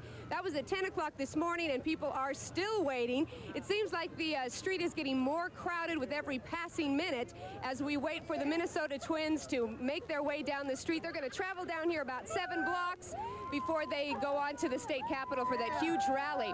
Let me tell you something about how the fans have been passing the time while they wait for their heroes to arrive. You may notice that there's a lot of confetti in the street. Before they closed off this street, they were taking confetti and throwing it into the open windows of motorists. So there's a lot of people who are cleaning out their vehicles this afternoon. Lots of confetti to clean up and sweep away. Let me toss it back to Stan and Ruth at the state capitol. All right, thank you, Angela. You know, one thing that we wanted to mention, now this is farther up Wabasha, and you can see it's just as crowded. This is, did he say 10th and Wabasha? It's yes. Wabasha yes. all the way up and down. You can see that it's well filled beyond any capacity that St. Patty's Day brings. You know what? One thing I wanted to say, Mark Curtis, he of course would never tell you this. He wrote that song, Twins Be Good. You may have noticed he was in it. If you missed that, if you want to get a recording of that, if you want to get a recording of the parade today, the rally that's about to occur, all the videos that we have done at Channel 5 on the Twins, set your VCRs for 11 o'clock on Thursday night, right after Ted Koppel and Nightline, because we're going to show the whole thing again, so you'll have a chance. 11:05, actually. Set it for 11:05, actually. Let's go right now to a break, okay? And we'll come back in just a minute.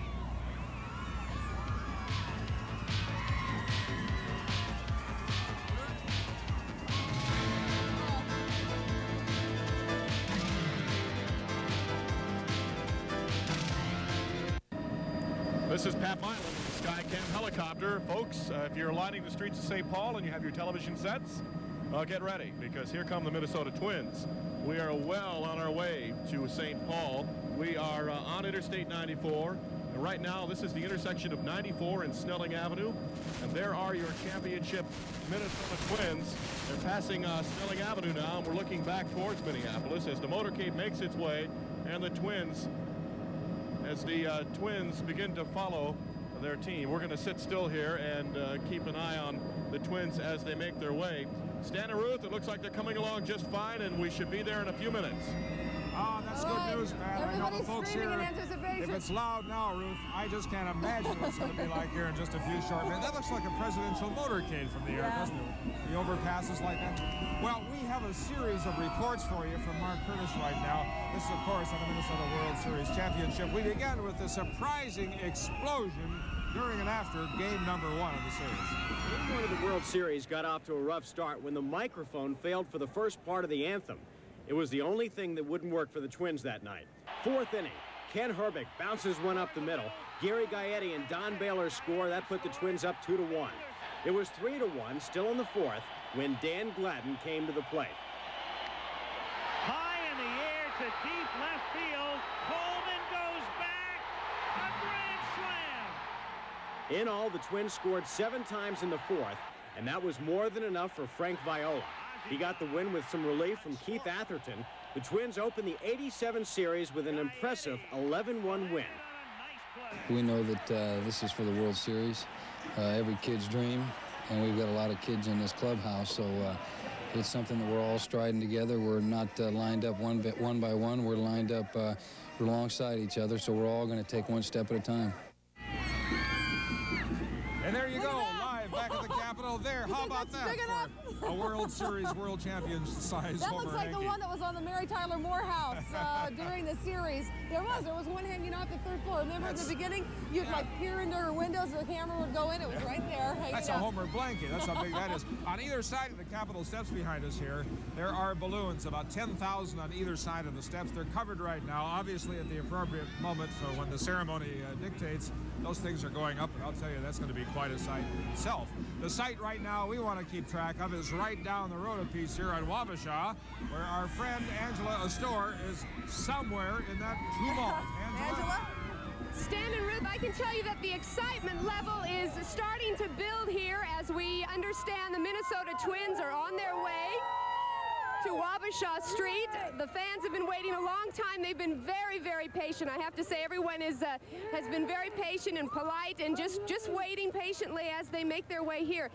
Let me tell you, let me ask you that is, how long have you been waiting? It's probably since about 11:15. 11:15? Yep. Were you able to be here today? I don't have to work. Not until 5 o'clock, so be down here for a while until I have to go. Describe for the people at home that couldn't be here what it's like to be in this crowd. It's fun. That all just fun? Real great fun, yeah! Let me have you describe it for me. What do you think of all this? I love it. Twins, I was cheering for them all the way. I love them. Did you go to any of the games? No, I sat at my uncle's house and watched the games all 7. Would not miss one game for nothing. And I was cheering them on anyways, even though they lost those 3 games. I was cheering them on anyways. I knew they could come back, and I was cheering them on. Everyone's cheering them on. You can see the Homer Hankies are still waving. I was told that they were selling Homer Hankies on the street today, and people were buying them for $2. So the price goes up as the stakes get higher, and our Twins are now world champions. Stan and Ruth, we're waiting, and as soon as they get here, we're going to let you know what the scene is like. Okay, all right, Angela, thank you. I don't think any price is too high for a Homer Hanky. Do you? I don't know. I don't think so. I'll tell you what, the authorities have constructed a snow fence around the immediate Capitol steps area here as a crowd restraining device, which is probably not an accurate description because it's starting to sag now. But our good buddy Dave Dahl is down at the snow fence right now to give us this report. David? Unbelievable, Stan. You just can't believe it. You know, I got my own confetti down here. We have the smallest Twins whistle here. And your name is? Jenny Bertine. And where's your Twins whistle? It's on my ear. Can you believe this? Now, let's hear it. It's the smallest but the loudest Twins whistle. That is unbelievable. Where did you get that? I got it at Ridgedale, actually. Okay, you don't have to say any more. Where are you girls from? St. Louis Park! Twins fans all the way, right? How about you up here? What's your name? Kevin Corrigan. And who do you have with you here? It's my little girl, Kelly. How old is Kelly? She's 3 years old. Okay, which is her favorite twin? All of them. Ken Herbeck. Ken Herbeck. All those guys, huh? All those Do you guys. like the Twins? They're all great. See, yeah. She's a sweetheart. That is great. Just from all different sizes. We also have, look at this Twins fan here. What does it say? 87 world champs. Yeah, Channel 5 too. That's nice. What happened to your face?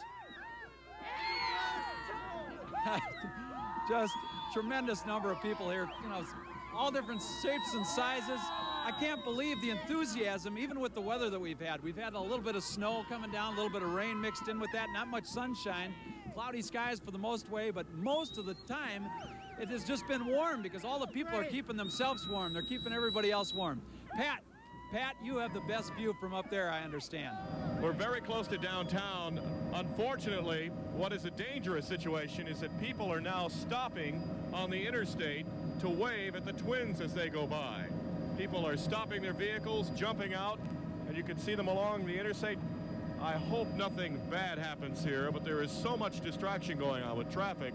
We can only hope that everyone will slow down. It's a terribly exciting moment, and people are just really coming to a standstill here at this point. We are going to keep an eye on the Twins. I can tell you that they cannot be any more than 5 minutes from downtown. I don't see how it could take them any longer than that. So we'll take a break. We'll come back, and we'll show you your 1987 Minnesota champion, Minnesota Twins championship team here on KSTP.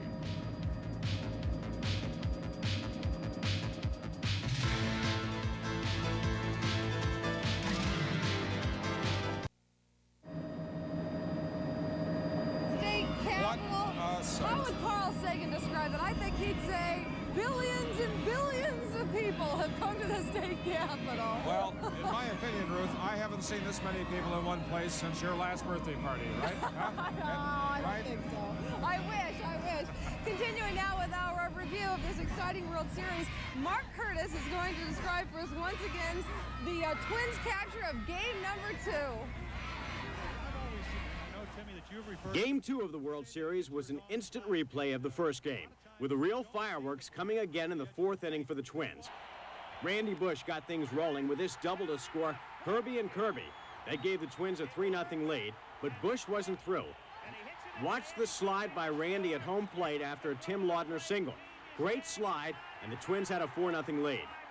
Bert Blyleven took it from there, pitching 7 strong innings while striking out 8 to pick up the win.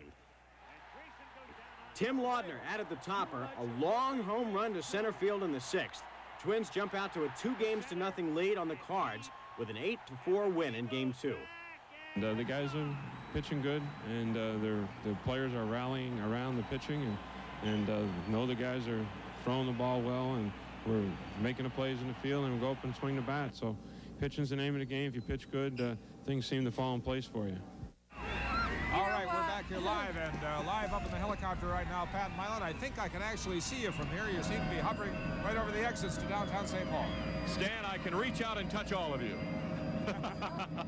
What you're looking at right here, there's your ball team, the 1987 Minnesota Twins. They're on the Marion Street exit, and now photographer Dwayne Root is going to pull back. There's the Capitol, so they're not far away. They are very close. And to tell you the truth, we were in downtown Minneapolis, and then we followed the ball team all the way over here in the motorcade, and we pulled around the corners, and we saw the crowd around the Capitol, and I could not believe it. Absolutely unbelievable how many people have surrounded the Capitol. I can tell you the motorcade is very close. It's beginning to move again. It looks like the celebration in St. Paul is ready to go. This is Pat Milan in the Skycam helicopter, and we're just going to keep an eye on it for you, folks. We'll let you know. If you're downtown, here they come. There's the big baseball. Thank you, Pat. Well, I'll tell you what, it's now no longer standing room only. There are people up trees here on the Capitol Mall. There are people on top of portable outhouses that are beginning to collapse.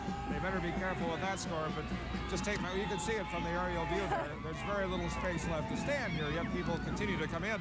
The snow fence is holding them back nicely, though, actually.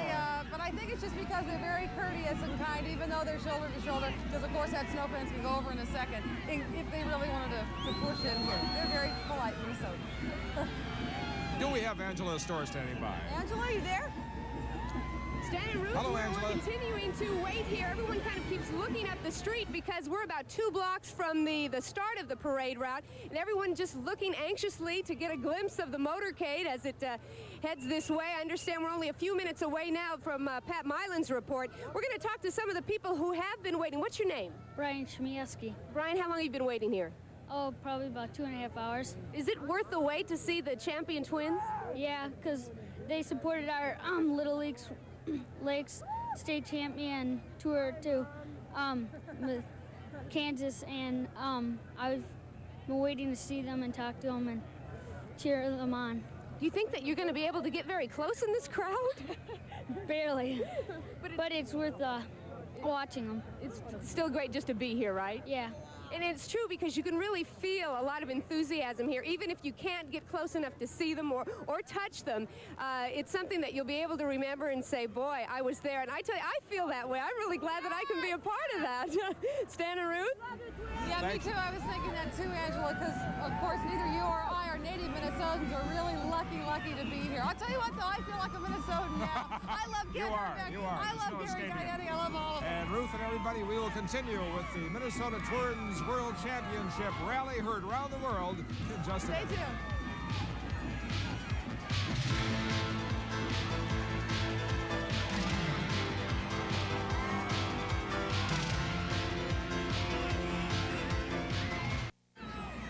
Live again, hello again from the state capitol in St. Paul. And speaking of St. Paul, your twins, our twins, are now here in the downtown area, just about ready to commence their trek, if that's the word for it, up through the blizzard of confetti, which will begin shortly.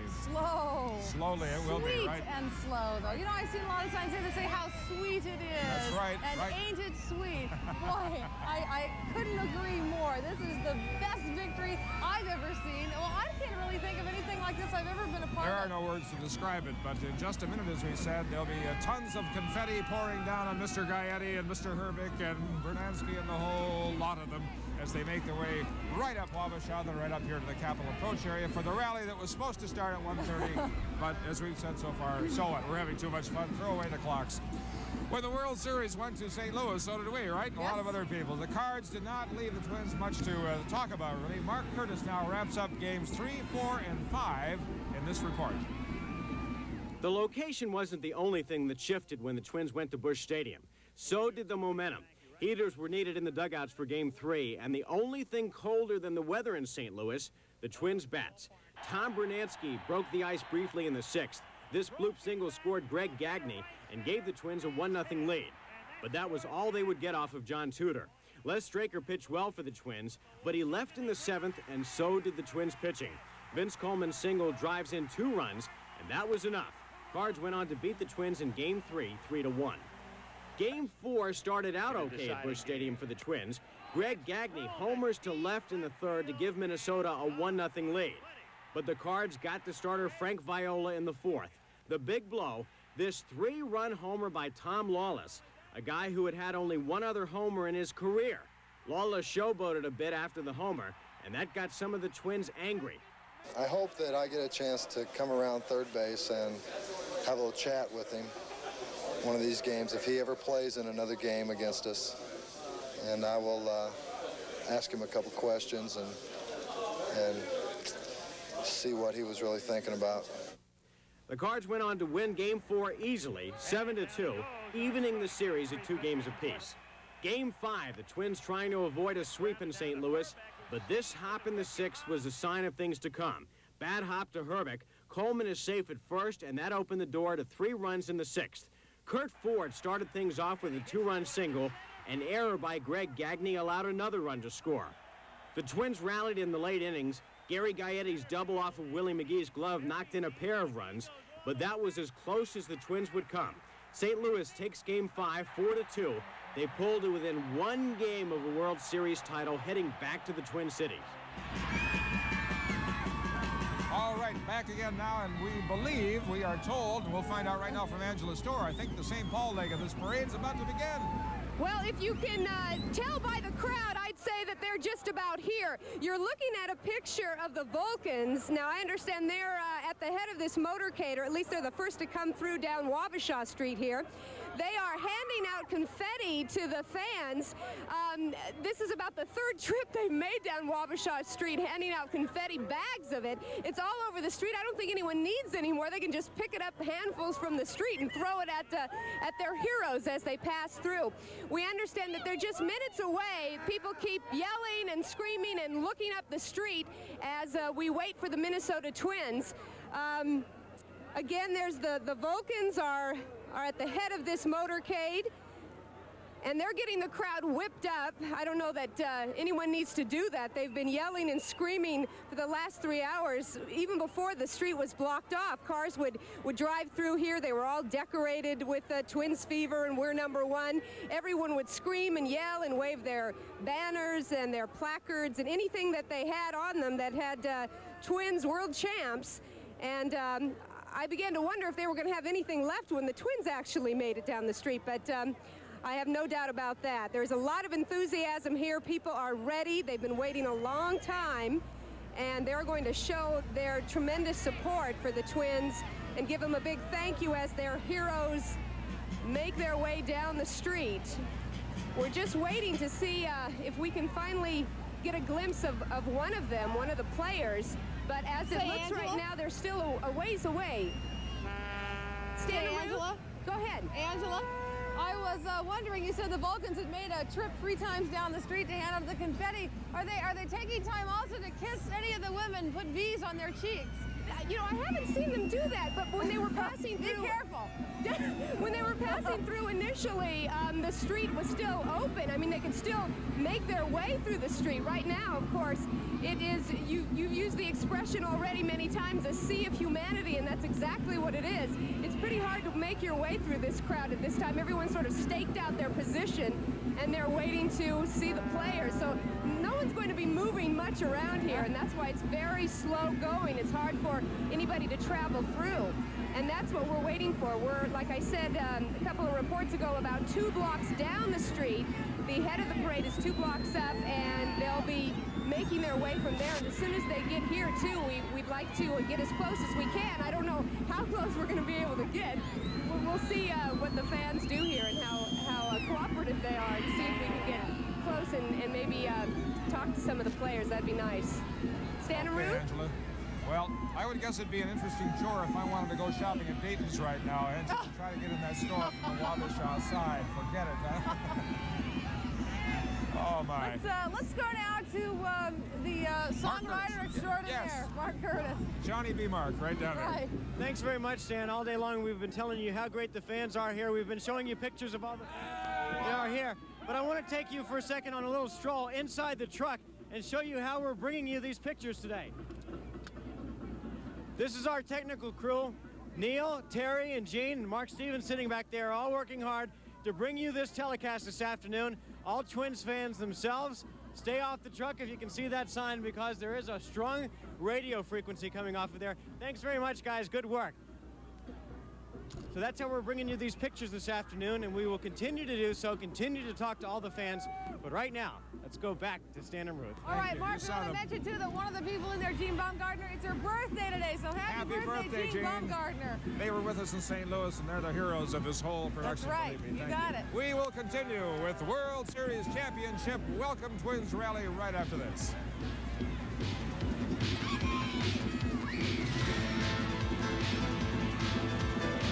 It's amazing how my legs are freezing to death when I put the ends of this coat over them. This is Pat Milan in the Skycam helicopter over downtown St. Paul. And I think you're looking at Cedar Avenue. To tell you the truth, there are so many people, it's so distorted here, I can't tell what's going on anymore. But here are folks waiting for the Minnesota Twins. I was watching for the motorcade a moment ago, and I believe it has to be in downtown now. I've lost it. If anyone can lose 38 cars, well, I've done it. I don't know where they are. I believe that they have to be beginning in downtown St. Paul very soon. They may be just queuing up and getting ready to head into the throngs. People are lined up, and just as they were in Minneapolis, when there's a chance and they're not standing on a bridge, they are 50 to 100 people deep. And we showed you the shot earlier of the Capitol, where just a massive crowd is waiting for the championship Minnesota Twins to come there. The traffic on Interstate 94 looks pretty good right now. I think everybody is in place. We're just waiting for the Twins to show up. Stan and Ruth? Say, Pat, how does traffic look on 35E? A while ago, we were told it was bumper to bumper. Can you see it from there? Yes, I can. I just turned the other way. I'll tell you the truth, traffic's worse up here in the air than it is on the interstate. Okay. 35E is fine. Okay, yes, we Patrick. look up, we can see you up here with all the other choppers. Say, remember game number 6? Oh, we were sweating it until they got way ahead. Remember that in the 5th inning? Absolutely. Going into game 6, of course, our Twins faced a do-or-die situation at the Metrodome, facing a 3-2 deficit with one more loss, meaning the World Series would have gone to those Cardinals. No way. Here's Mark Curtis to show us that. In game 6, the Twins got back to their own ballpark, but for a while it looked like they wouldn't be able to get back to that dome magic. Tommy Herr got to Les Straker early for a homer, and the Cards built a 5-2 lead going into the 5th. Then the Twins got back to business. Don Baylor connects for a 2-run homer, tying the game at 5. That got the crowd and the Twins back in the game. Still in the 5th, Steve Lombardozzi singles to center, and Tom Brunansky will just beat the relay to the plate, giving the Twins a 6-5 lead. Then in the 6th, the Twins finally hear from the bat that had been silent for most of the series. And Herbeck hits a high drive to deep center field. Mickey goes back. Grand slam! Ken Herbeck with a grand finish to Game 6 for the Twins. They went on to win it 11-5, forcing a 7th and deciding game in the World Series. Well, it was one of those where you hardly feel it off the bat, really. You hit it so hard you hardly feel it, but I knew it was gone when I hit it, and I just was hoping it'd get up there far enough and give me a chance to enjoy myself around the bases. Well, the cleanup is well underway in the city of Minneapolis now. The parade having passed over here to St. Paul is just about to begin. Let us go down to what amounts to a sardine can turned to humanity. It used to be called Wabasha Street, and Angela Store's in the middle of that. Angela? Stan and Ruth, you thought Minneapolis was wild. The players, we are told, are now just starting to make their way down Wabasha Street. The crowd is yelling and screaming and going crazy because they have been waiting a long time for this. That is a live picture as one of the vehicles there makes its way. We're told that the Vulcans were at the very head of this motorcade. Then there are police cars and then the players. And everyone is just crowded in as close to the vehicles as they were in Minneapolis, making it very slow going for the motorcade and the parade to make its way down. As I check my watch, it looks like we're just about an hour late now. So everyone that was here for the 12:45 parade has been here, well, much longer than that. Instead of a 3-hour wait, it's been like a 4-hour wait for some people who wanted to get here really early so that they could see all of the players and really be a part of this significant event in the history of Minnesota. I have one little gal here, and what is your name? Laura, you have a handful of shredded paper here. You're just ready to throw it on those Twins? Yeah. What's so great about being here today? Well, it's, my brother and my mom got to go to the game, and I didn't get to, and so it's really exciting for me to. So this is going to make up for not going to the game. Yeah. I think you're right. This is a great place to be. Let me talk to you, sir. You said you hope that they hurry because you have a dentist appointment coming up. Right, at 2 o'clock, so they better get here pretty soon. And you brought your camera with you? You've been taking a lot of pictures? Yes, I've been taking pictures all week for the last week. Let me toss it over to Mark Curtis now, who's at the state capitol, as we wait for the motorcade to pass here. Thanks very much. You would hate to see a damper put on this great festive occasion, but the fans behind us are beginning to push through the fence right behind our truck. You can see the police officers, the state troopers, lifting people over the fence because they're being crushed against it. If you plan on coming down today, stay away from the fence because you're going to get hurt. We've seen a lot of people coming through here with scraped up noses and scraped up knees. You can see the fence beginning to bow. If we can just move in here, you can see the fence beginning to bow through behind us. The state troopers are doing their best to keep the people away from the fence. But as you can see, it's beginning to get a little bit ugly. This is gonna be a tough situation before the day is over. Right now, let's go upstairs to Patton Island and the chopper. Well, we can see those Homer hankies waving, people looking up at the chopper here and waving at us. Thank you very much.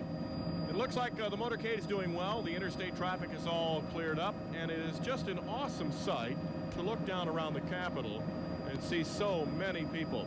I'll tell you one place where the traffic is just horrendous. I just happened to look up and down University Avenue. And maybe a few folks jumped on University thinking it would be a quicker way to get to the Capitol than Interstate 94. Well, it was a bad move. The interstate is free and clear now, and I got to tell you that University Avenue eastbound looks like a parking lot. Looking down on this crowd, it looks like everyone is ready. Every bridge, every overpass on the way over here to the Capitol is full. People are just awaiting to see their team. It's very exciting, very colorful. We can see those Homer Hankies waving away. Stan and Ruth, I'm going to send it down to you because it's getting a little busy up here. Okay, Pat, there you are. We see helicopter. We see hovering you. Pat right there. On television and above our heads right here. You know what? He didn't look like a parking lot where everybody is double parked. That's triple or quadruple. Wabasha Avenue is a relatively short street. Wabasha Street actually goes from Kellogg right up here to the Capitol approach. On a normal average day, it only takes you a couple of minutes to drive from Kellogg up here. On a day like today, the Twins may find it the longest stretch of roadway in the United States. Yeah, you know what? It's going to be a beautiful occasion. We can see it all the way from here. The red lights, the Vulcans coming up here, and the folks here at the Capitol approach area know that parade and those players are not far away. And it's building. The volume is building to a crescendo. If we thought it was loud inside that dome, I think the decibel meter might go right off the end this time. Yeah, definitely. I was going to ask you, what was your favorite game? We were there in the dome for all the dome games. Well, number 6. Obviously the championship, but apart from the clincher, number 6, too. right. You know why? Because when Herbeck got picked off second, you know he felt bad. He must have just felt so terrible. Yes. I turned around and I said to you, you know, Herbeck is probably his own worst critic. This may spur him on to get out of the slump, and he may do it in this game. And by golly, several innings later, he hit that grand slam home run. It was so fabulous. The contrast really made the home run even better. Kent had been so frustrated with that abdominal muscle pull and just the junk balls they were throwing at him throughout the series. They didn't give him anything to hit. Finally, that was a golden moment when he got that grand slam. Nobody deserved it more than Kent. And we'll see that gentleman and his comrades here shortly, Ruth. Angela? Stan and Ruth, I'll tell you, I need to be a little taller to see all the action that's happening. I can just tell by what the crowd is doing that there are vehicles coming our way and people are getting more excited and they're starting to yell. And there are police officers, I believe, that are now pushing the crowd back to let the vehicles through. There's just no way that they can get through this crowd as it now stands. I mean, everybody's pouring into the streets. And we're kind of getting shoved back a little bit. We're going to try to be as close as we can along this motorcade route, but they're just telling everyone you've got to get back because the cars cannot get through. So even though people were 4 and 5 and 6 and 7 rows deep, there was no way that the cars are going to be able to pass if everyone doesn't get back. So we're just waiting here. You can see from the shot we have up right now that it's very slow going. The vehicles are coming our way, but it has been a bear to maneuver through this crowd. Even before we got this close to having the parade actually come this way, the buses could barely get through. They had shut off traffic for all individual motorists, but just getting the buses through this crowd was a chore because people were being people were pushing and shoving and not moving out of the way because they were so anxious to see the Minnesota Twins come through, even though we were still hours away at that point. I can tell you that this crowd is really getting pushed aside, and anyone who thought they were in the front is probably not very close to the edge of the traffic at this particular time. But they're screaming and yelling, Ruth, so I know that there's some good things coming our way. Stan and Ruth? All right, thank you, Angela. Can you hear Twist and Shout behind us? Very appropriate piece of music, yes. They would always play to the dome towards the end, and it just made the crowd go nuts just now when they started playing this Beatles song. Everybody is twisting and shouting. They didn't need the musical ID to get them started. So appropriate, absolutely appropriate. Let's go to a break. We'll be right back.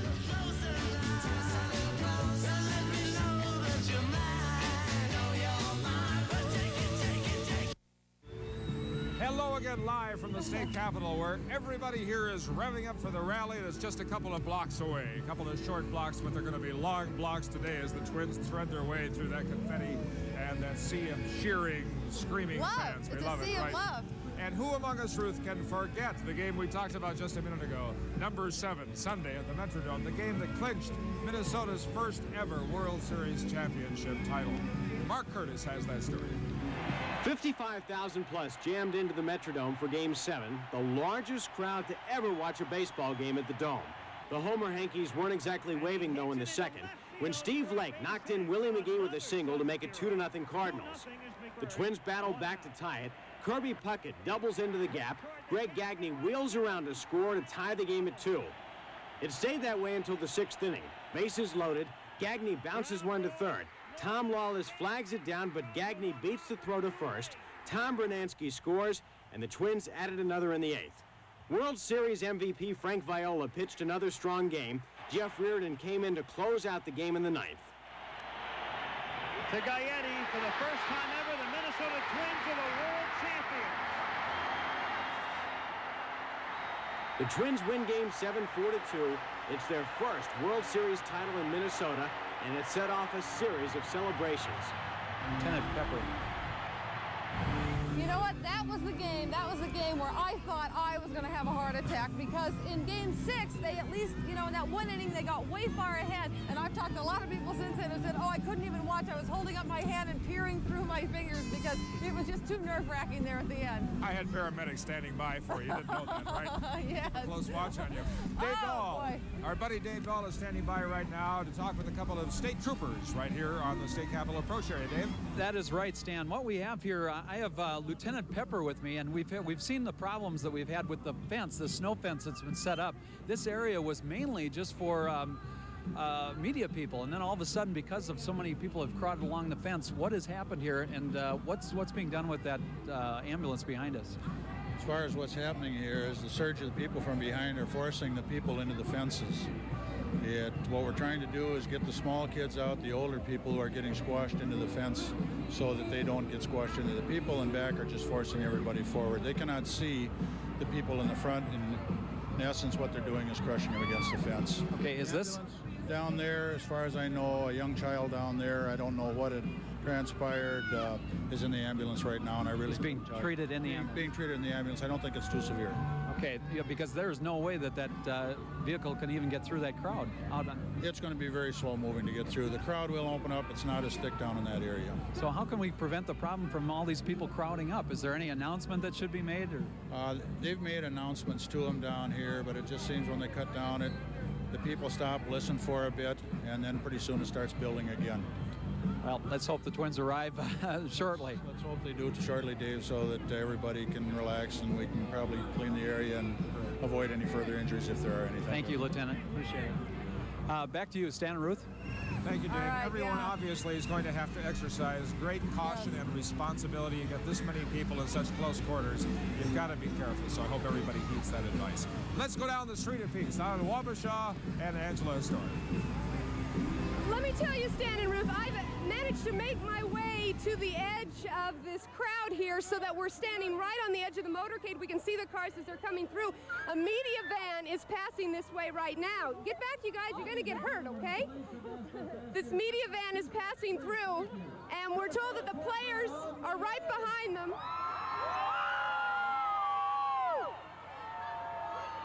You can hear the fans. They're definitely ready to see their heroes. They've been waiting quite a while for this. As I look up the street, I'll tell you, all I can see is just a crowd of people. You can't really see any individuals at this level because there's so many people who are crowded in here. All right. Angela, this is Ruth, and we're watching this on our television set here. Group of the media here passing through. There's Tom Kelly, of course, in the sunglasses. The man who said that he would get excited in September, but I never saw him get excited. I think that it'll be interesting to time his address to the crowd here. He's a man of few words. I'm sure they'll be well chosen, though. Carl Poland, of course, is nearby to Tom Kelly in the procession, and a lot of familiar faces to you. Keith Atherton. Don Baylor. Don Baylor, yes, sir, the DH man. Remember that when there was that a bad call at home plate in the 7th game, and Baylor came in, and boy, the ABC kept showing the replay. Finally, everyone in the stands started screaming, safe, safe, safe. Not a darn thing they could do. I wonder how about it, safe though. Don Baylor feels right now. Oh, I'm sure. He's got a big smile on his face. And behind Okay, him, and Senior yes. Smoke is coming up behind Don Baylor. Senior Smoke, Juan Berenguer, the Berenguer Boogie. I wonder how that video is selling. He's got a great golden smile too, but Mr. Baylor's wearing one there as well. My, oh my, this is the second confetti shower for them all. Minneapolis having bestowed tons of the stuff upon them. They had to stop the cars, as Pat Milan told us, and leaving Minneapolis before they got on the freeway to shovel out about a foot or two of confetti. Yes, in those you know what? They were asking people, now don't line up on the freeway to see them. So they went on the overpass instead. Right. So I guess they I think that's Juan Berenguer there. It's hard to recognize him without his hat and his trench coat, right? No, it's hard to recognize him without his hat. You know, he puts that hat down on over there. Yes. Boy, it was so great when he was pitching, and well, we were like right out there in center field, or looking, we were looking, facing home plate. It was so neat to watch number 40 there on the mound, hurling those balls. You could almost see the smoke coming off of him. Now we know why they call him Senior Smoke. And Ruth and Angela, this is, of course, a special moment for the city of St. Paul. The city, I think it's fair to say, has felt... I'm standing on the edge of this parade route. Carl Polat just drove by in his black Corvette. Tom Kelly is right in front of us. TK.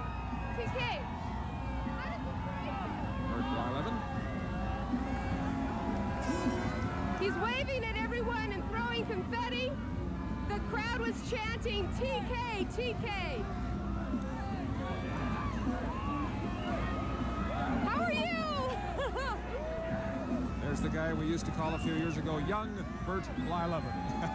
Well, he's still a pretty young guy and a very happy guy.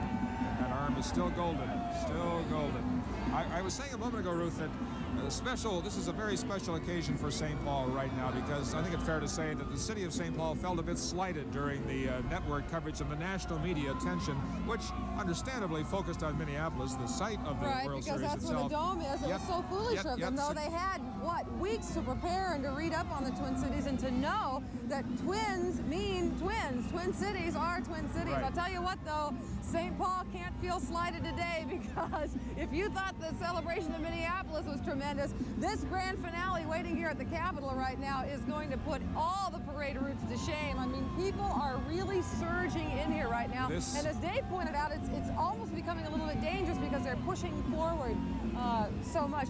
Okay, now here's Tom Kelly on our television screens. And see, what did I tell you? Well, he said in September he'd be excited. Look at that smile. Here we are, October, and he still doesn't seem to. He's smiling from nostril to nostril. I think for Mr. Kelly, who is very mild-mannered and very humble, which is very sweet and wonderful, I think that's about as excited as he gets right there. Well, he is excited. He's the kind of guy who holds a lot in. That's right. As you have said, he's been so gracious. He stood aside, let his players take the spotlight. He's a real professional, as are all of his players. You know what? That's why I love the Minnesota Twins. There isn't one of them that's a prima donna. They're all professionals instead of prima donnas. That is so wonderful, and it's so great for the kids, because kids then have such great role models when they look at the Minnesota Twins. Here, is this Don Baylor? We see Don Baylor pressing the flesh, high-fiving the folks. His hair... he almost looks like a presidential candidate doesn't he? It really is reminiscent of a presidential motorcade. There's no question about it.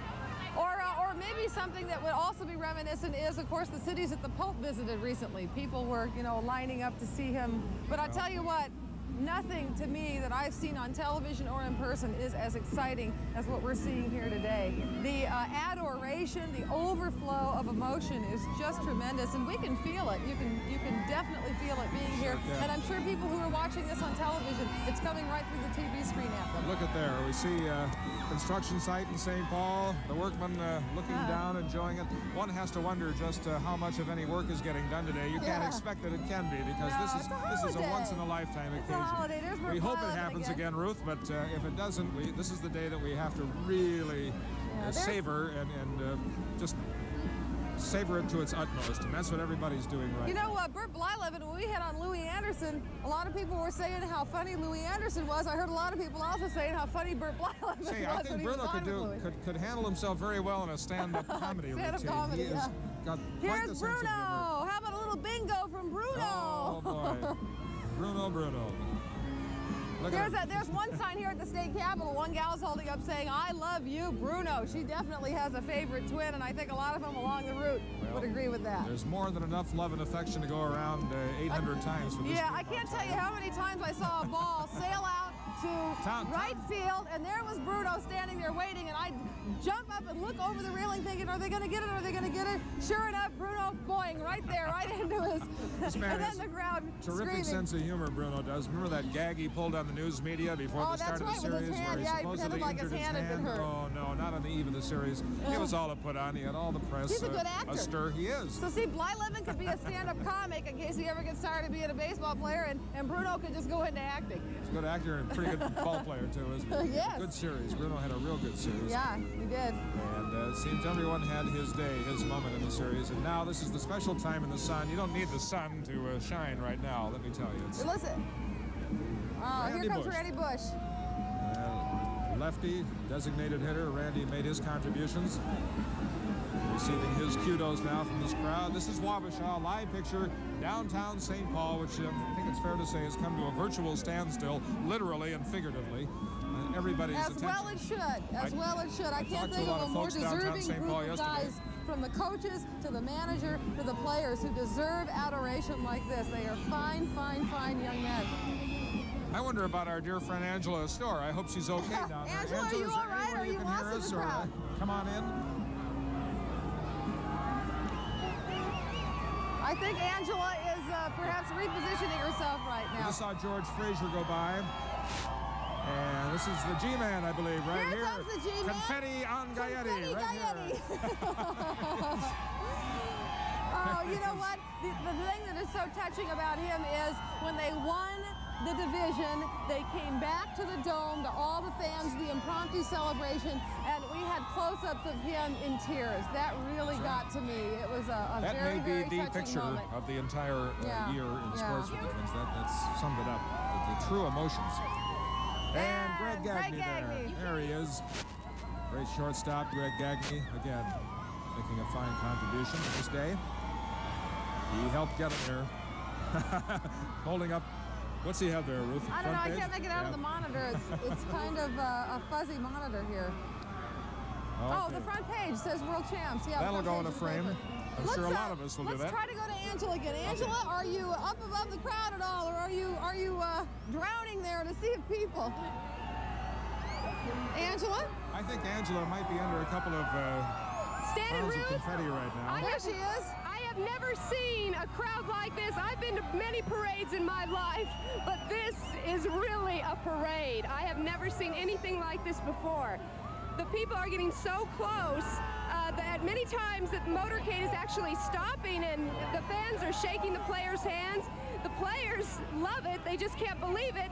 I was talking to Don Baylor's wife, who said, this is unbelievable. I've never seen anything like this in my life, and I think that she speaks for all of us, because this is really something else.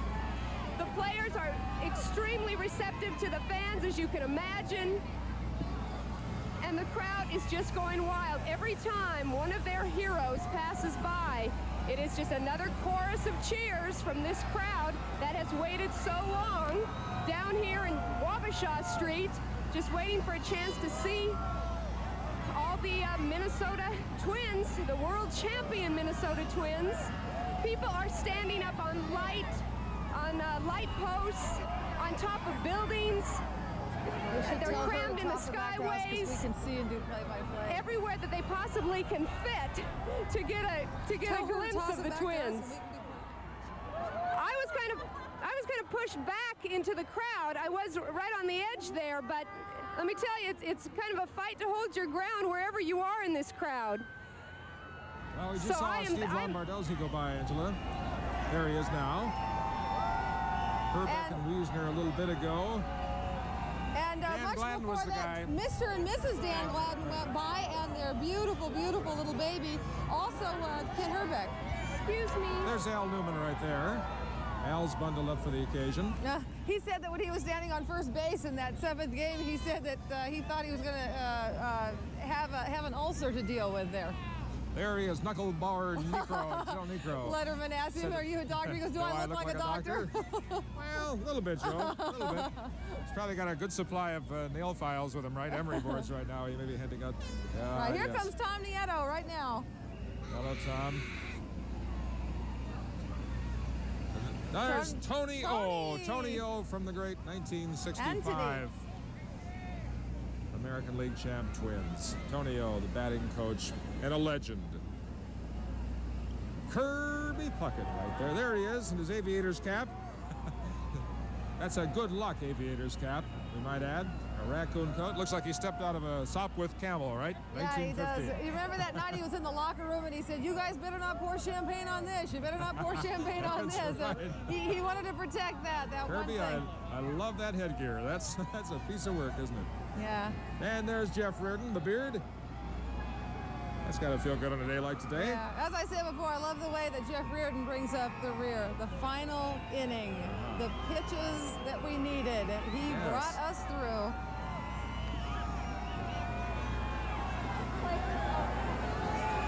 Schatzeder. Dan Schatzeder, of course, pitcher. There we go, Roy Smaller. Roy put an appearance in the 7th and deciding game. Yeah, Roy was the one who in St. Louis, when we were coming back after they lost 3 times, he said, "You know what? Can't wait to get back to the warmth of the fans. That's going to help us so much." I don't know what the temperature is, but whatever it is, he's feeling warm right now, I can assure you. Yeah. Loads. Sal Butera. He's also holding up the paper. Right. He's not too far from Necro, whom he catches, of course. Handles that knuckleball. Okay, let's strike her right there. Starting pitcher did a good job. Yes, He did a good job. That's right. Did a nice job against the Cards. Held him, I think, very few hits first 4 innings or so. And Frank Viola, the Golden Arm, the MVP. There he comes. Sweet music, Frank. They're all crowd pleasers, every one of them. Oh. And Dick Martin, the trainer, just went by there. Dick Such, the pitching coach, is coming by. Right. You know, the coaches, they deserve a big round of applause. They're even more in the background, I think, than they're unsung, Tom that's Kelly. for sure, but they have been a key factor in this. No question about it. The players are the first to concede that. And here comes the first base coach. I watched those coaches during the game, too. I was watching the third base coach. Telegraphing signals. Yeah, I know. Remember, I kept asking you, now, what's that signal mean? That's what some of the batters asked themselves, Ruth.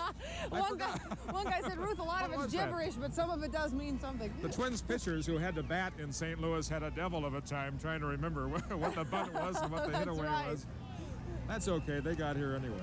This is their day. Hey, I tell you what, a lot of the things were done the hard way. Even Herbeck's grand slam was the hard way, right out to center field the long way. That's the twig. Twigs. There he goes. The convertible's going ever so slowly. You talk about your bumper-to-bumper traffic. That's Wabasha right now. Let's go high in the sky once again now to Pat. Up above, Pat. KSTP helicopter. Well, Stan Ruth, it's awesome. I was able to see both of Minneapolis and St. Paul. Let's go downstairs and take a look at what's up down in St. Paul. It's just as impressive in St. Paul as it was in Minneapolis. We came around the corner from all of the tall buildings, the World Trade Center and such, and I was just amazed to see the streets of St. Paul so full of people.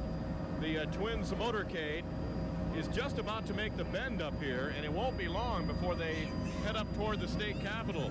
The streets are jammed, and as usual, people have figured out the route. They know exactly where things are going, and the confetti is falling from the tops of the buildings. It's a great time, and I got to tell you, just from viewing this, Stan and Ruth, I got to say, hey, why don't we do this again next year? I asked Governor Burbridge that, Pat. I said, "Governor, do you think that the Minnesota Twins, this team, can win the World World Series next year? He said, absolutely. There's every logical reason why they would and why they should. And boy, I know that they can do it. Just like, didn't the Oakland A's win 3 years in a row one time? Let's win 4 years in a row. Well, I'll tell you what, next time, Ruth, I'll be on the ground and you come on up here in the helicopter, okay? All right. Okay, I will. And bring a Homer hanky because you're going to need it to direct traffic. Okay. Pat, you're doing a great job, by the way. All you guys up in the chopper there. Crowded sky over St. Paul right now. All manner of aircraft up there. And Kirby Puckett's got the Flyers helmet down here at street level. How about that? Well, the procession now is at about 10th and Wabasha. We can see the head of it from here, which means they're getting very close to this rallying point right now. The red carpet treatment is all set here for the Twins. Also, the blue carpet. We have all of the Twins' colors here in carpeting and balloons. Right? Red, white, and blue. Red, white, and blue everywhere. A sea of it. Let's, right now, take a little break, and then we'll come back with more.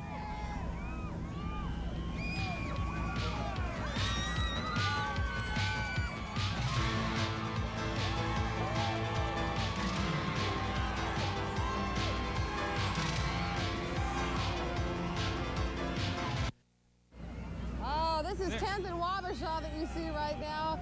A sea of happy, ecstatic, joyful, and appreciative Twins fans, and Twins, but the fans trying to show as best they can their gratitude for all the joy that this team has brought to them and to the state of Minnesota. Right, Ruth. The motorcade is within sight now of those gathered here at the Capitol approach. We, of course, are at the seat of state government, where I would doubt that much state government is being done right now because it's just impossible. Everybody is looking out windows from all the state buildings around here. You can't blame them. That's what this day is all about. Yeah, this is a holiday to remember. And you know what? I think we should celebrate the anniversary of this holiday every year. What can we call it? I think they usually get enough public support to make this a holiday in this state, What is the official name of this day? When Governor Purpich proclaimed it a holiday, what did he... World Champion Minnesota Twins Day, I believe. Okay. That's it. All right. Sounds good to me. I've got a new favorite holiday then. This is my new favorite holiday. It used to be Thanksgiving. Well, this is kind of a Thanksgiving in a way, isn't it? That's right. Let's go right now to a music video that the guys back at the station put together about someone I know that you will recognize, Senor Smoke, number Juan Berenguer, the Berenguer Boogie.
The spring of '87 and baseball couldn't know. This was the year of destiny for a team down from the snow. They played their hearts out, yet they struggled for so many years. But this time around there's something new that every team will fear.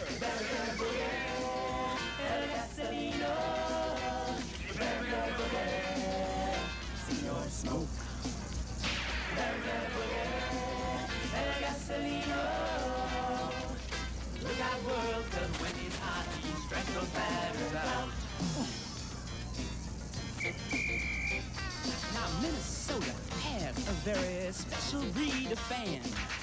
Others say that we can't do it. We know that we can. With Homer hankies waving high and whistles blowing loud, there's one more thing that we can do to take those redbirds down. Boogie, boogie, and Gasolina. Boogie, boogie, see your smoke. Boogie, boogie, and Gasolina. Look out, world, because when he's hot, he strikes the batters out.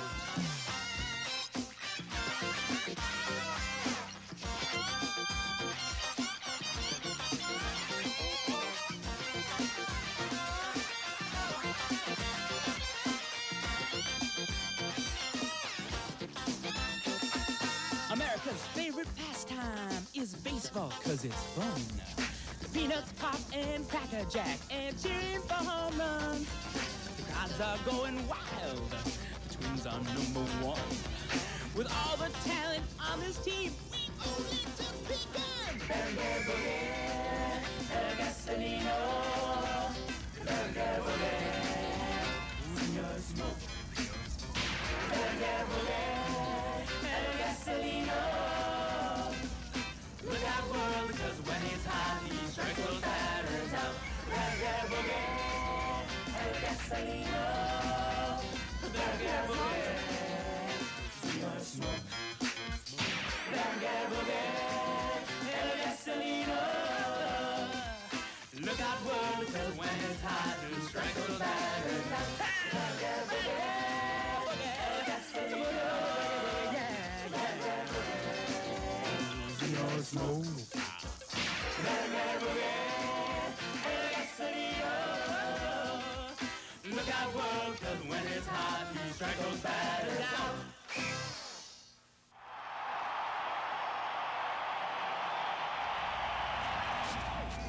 All right, one little correction on that, by the way. That was put together by the folks at Paisley Park. That's Prince's new production studio, not by the guys at our station. We put together a story about how that video was made. And Frank Viola, did I just see Frank Viola? No, that's us. No, that was Frank Viola. We're watching a little television set down here to see what you're seeing and trying to tell you what's going by as it's going by, actually.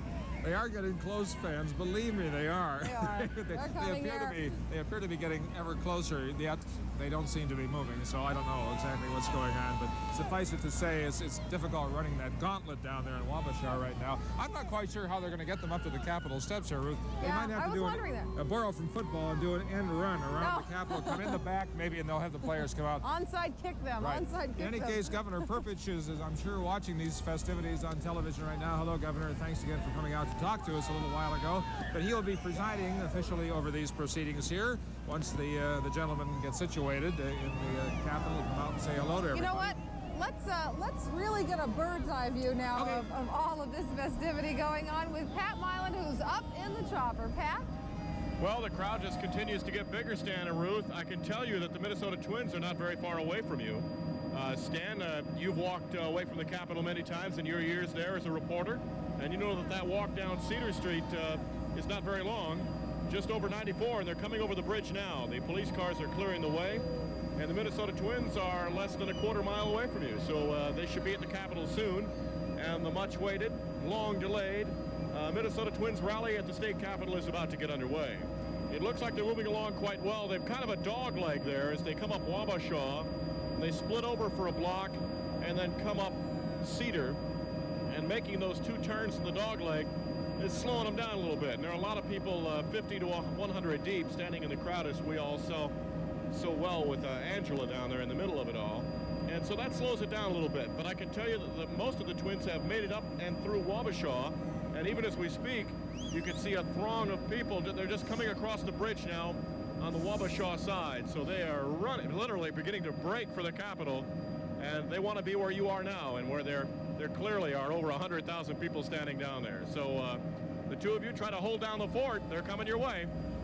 We'll do that, Pat. Right. Thank you for the bird's eye view. Yeah, you know, we had seen Frank Viola a little while ago going by in the parade down in Wabasha. My husband last night was at Frank Viola's house helping to put on that live shot that you may have seen at halftime of the Vikings show last night, where our Mark Stevens interviewed Mr. and Mrs. Viola.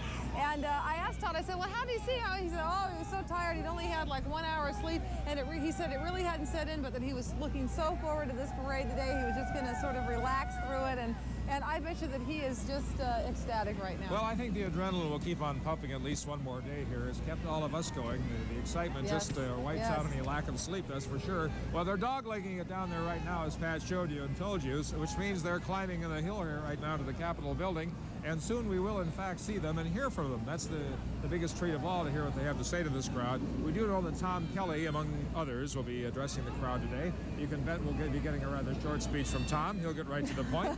I know. Tom, there's a sign. Tom Kelly for president. Right. I wonder whether he'll take himself out of the running or not today, Ruth. I don't know. It's hard to say whether he'll throw his baseball cap in the ring, but he's the #1 hero around here, as well as his players. I'll tell you what, right now, too, the way that the presidential election is shaping up, I think that Tom Kelly could win. I think that he could be a dark horse coming right through a write-in vote and sweep him. Mr. Kelly could carry this state in the basket right now, no problem. Well, the fans here are getting the idea that the Twins are getting close.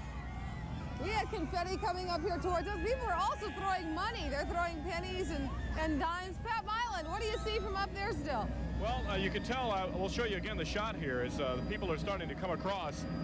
I told you a moment ago that we could see some people running across the Wabasha Bridge. Well, now there are thousands of people making their way across. That's the best indicator of all, that the parade is nearing its end downtown, as these people, and you can see them, they are heading for the Capitol because they want to see and hear what these players have to say when they get to the Capitol steps. I tell you, there's some observations. We sat down for a moment to get some fuel. It's always nice to have enough fuel when you're up here. And I was watching Tom Kelly, and it's amazing. The man never seems to get excited, does he? Even in the parade with over 100,000 people, maybe 200,000 down there cheering him on, and he looked like he was going to take it one day at a time again. Well, these folks are taking it one day at a time, too.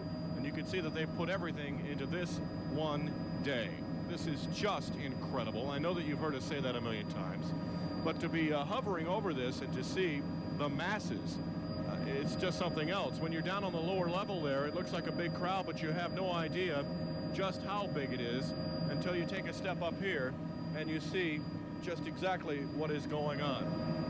I can tell you that the players are coming across the Cedar Bridge, and it looks like they're moving at a pretty good clip, a little better than they were when they were in downtown Minneapolis, and it looks like the fans are not holding them up too much now because at this point they want to try and keep things moving as well as they can.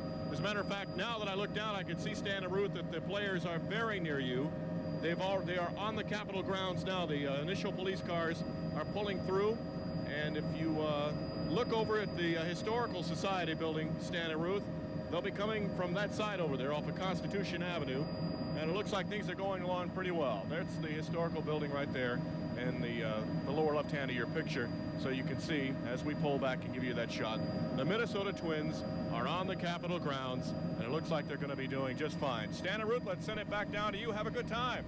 Thank you, Pat. We are. And we can see, thanks to your aerial view there, that the two crowds, the Wabasha crowd and the Capitol Approach crowd, have merged. Ladies and gentlemen, they are now one. A big one. A big crowd. The crowd that ate St. Paul. Just about, right. The crowd that attacked St. Paul. The rally heard round the world. And the Vulcans, there they are. These guys, I'll tell you, they seem to head up every parade. They are, of course, a key element to the St. Paul Winter Carnival. They are led by the Fire King, Volcanus Rex. Yeah, you know what? The Vulcans also, speaking of joy and happiness, whenever I've seen the Vulcans, no matter what parade they're riding in, they are always a source of generating tremendous fun-loving feelings. And greasy black smooches on ladies' faces, I might add, too. Here come the lead patrol cars. So we know that we can see them, in fact, with our own eyes now here. They are moving in front of the Capitol. There go all those Homer hankies. Look at those Homer hankies everywhere. So we are now approaching, about 2:35 in the afternoon. And you know what? We're little right over on an time. hour, over an hour after they had hoped that this rally could begin. But Stan, it was those guys, the guys that were hoping, that had the wrong time. This is the right time. Well, Ruth, this is 2:35 rally standard time, That's right. So that's fine. We're right on schedule. We're exactly on Give time. or take 4 hours, we're right on time. No problem. We have synchronized our military watches here, and we are Ruth, right. Governor Perpich said that the so-called non-essential state employees, gee, I'd hate to be called a non-essential employee, wouldn't you? Well, anyway. Obviously, what is meant by that is the police and the fire and public safety people have to stay on duty for obvious reasons. The others, most of them can get out here, and they're here. A lot of young people. I think the schools are drained this afternoon. St. Paul, of course, let its schools out, most of them. You see that one sign there that they're not showing on TV right now, but that Stan and I can see. It says, "Thanks for the memories." Yes. I think that, they say that before you pass away, your whole life flashes in front of you, and this is probably going to be the first flame of that flash in my life, because this is a day unlike any other I've ever experienced, except perhaps the evening when the Twins won the World Series. I was flying so high that night. Well, that was the electric moment, but this is going to be a pretty good second, I'll tell you. Yeah. And now the lead squad cars are around the arch under the main stairway to the state capitol. This is a really pretty sight. It's a kind of a gray day. Every now and then the sun was coming out earlier, but kind of gray, and it's certainly cold, but it's such a pretty scene. The Capitol is such a pretty building. It is. Ruth, it's been occupied since 1904, and you can imagine all manner of protests, happy, sad, have gone on here. The farmers protesting during Depression. Many famous historic pictures of those events, but one would hazard a guess, and it would be a hazardous guess perhaps, but I cannot recall having ever seen a picture that encompassed more people than we see right here now. This has to be the summit of human gatherings at the I have never seen this many people in one place before, ever. As you look down here in Wabasha, Ruth, you still can see that there are just throngs. It's elbow to elbow, way down. What I can see are throngs and throngs of people, white Homer hankies, and then, of course, the emergency lights on the emergency vehicles coming down, police cars and whatnot. And one could swear that Mr. Whipple passed through the crowd handing out free samples because there are more bathroom tissues rolls becoming airborne here. Hey, don't they make great confetti? They apparently do. They also unravel in midair here. They're now here come the Twins round in the corner here. There they are. There's Juan Berenguer, the man we just saw in the video. Juan. And Bert Blyleven. And wife, of course, Tom And Bernanski. Bruno. There we go. What this crowd has been waiting for.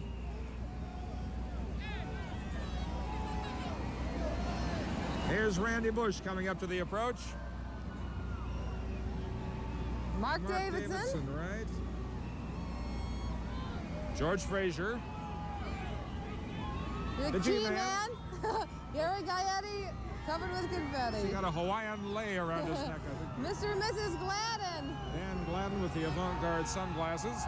Dan Gladden's from San Jose. He and I were comparing notes the other day about high schools, since I was in high school in Fremont there, up the way. Tom Kelly Ruth right there. And Carl Pohlad right there. And he stepped out of his boardroom three-piece suit today. He threw out the first ball, of course, for Game 7. With Cal Griffith. He and Cal Griffith, A very nice gesture on the part of Mr. Pohlad. Yes. You and I had a chance to visit with Cal Griffith just before he flew to St. Louis last week. I thought a he real was gentleman and the man responsible. He was a very dear man. You take the credit for this day in a way. He brought professional baseball to Minnesota. He was going back over some of the happy memories that he had. There's that beautiful balloon arch. And there is where the festivities will be one more time. Mr. Berenguer. Look at that caricature. That's a great caricature of Juan.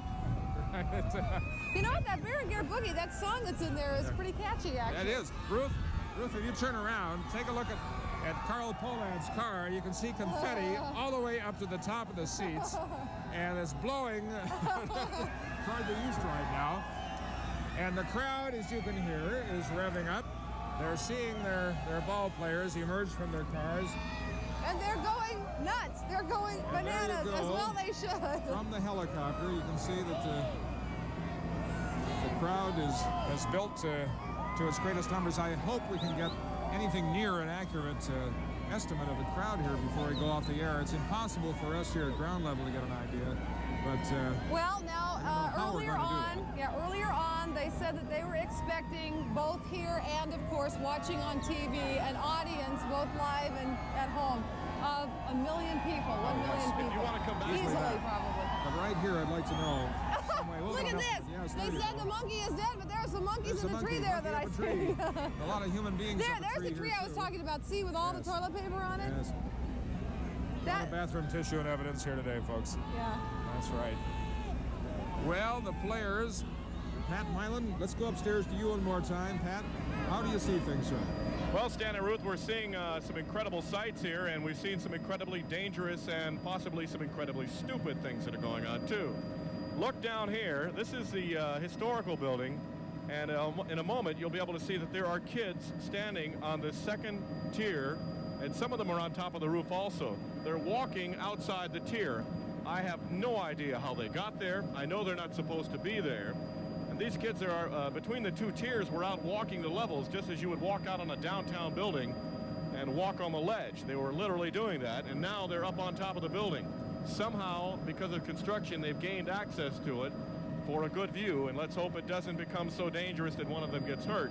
We'll keep an eye on it, but tell you the truth, we wish they'd get down. So, folks are doing anything they can to get a view of their champion twins. Thank you, Pat. All right, Pat, maybe, I don't know if you can hear this now, but this is goosebump time. Here's the Star Wars music, and this is great music for the twins, because they are heroes. The windows of the state capitol have been thrown open now, and confetti is blowing out. There's, believe, Lola and Rudy Perpich, yes, greeting the twins families. And here's the Win Twins song. There you go. Just when you think there can't be any more excitement, there is. And the music, I think, really helps build it to a zenith. Those fur coats have got to feel good today. Yeah, I'm glad I have on this sheepskin coat. I'm glad I didn't wear my other coat that I had in St. Louis. I would have not made it up here, I don't think. Yes. My goodness. I just can't get over the crush of humanity right here. And those snow fences are holding so far. Let's face it, 90% of this crowd is behaving responsibly. We saw the other 10%, some of those views from the helicopter that Pat showed us just a moment ago. But we're concentrating on the happiness here, which is the majority of what's going on. Tom Baransky is now at the top of the stairs. There you go. There you see the red carpet, the blue carpet. And who better to walk on red carpet than our conquering heroes? My, oh my. There's and the crowd goes wild. The governor shaking each one's hand, and also Mrs. Perpich. Some of these people are a good 2 blocks away, long blocks away, yet they're waving those hankies. Yeah, there's the governor with Bert Blyleven and his family. I would guess some of our Mrs. friends Perpich. out here have some small television sets, the same type they used over at the Dome to watch the game. Governor Perpich and Lola Perpich greeting the twins, their families. And in just a few short seconds, we'll be hearing from the governor. He has some proclamations to make, of course, as he said. And not only, Ruth, will we have a Twins Day proclaimed, but there'll be, I think, the governor told us it was so noisy out here, but I think he said that there would be individual days for the Twins players.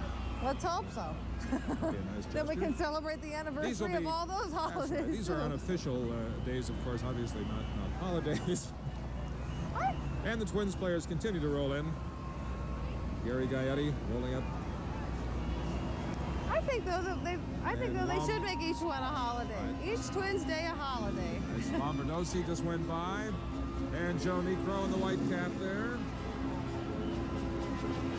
Nieto.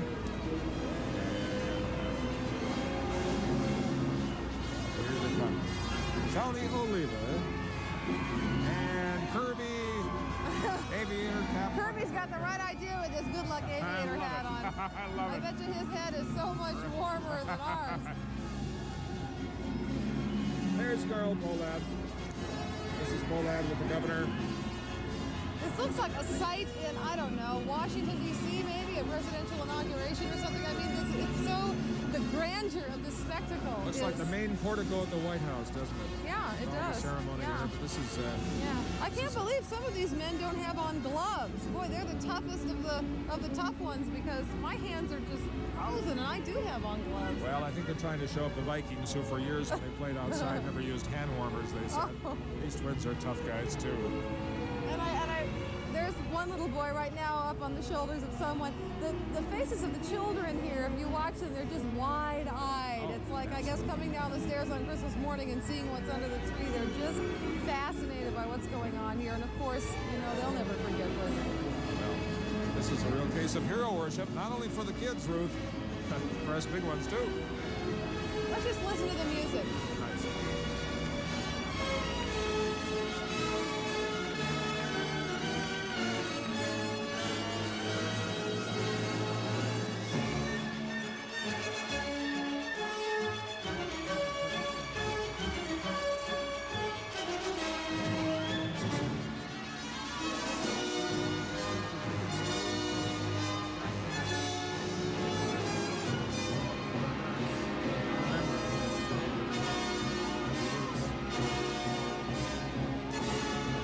So does Star Wars, so I guess it was baseball wars.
You know, you had mentioned a while ago, too, Ruth, it looks like the old black and white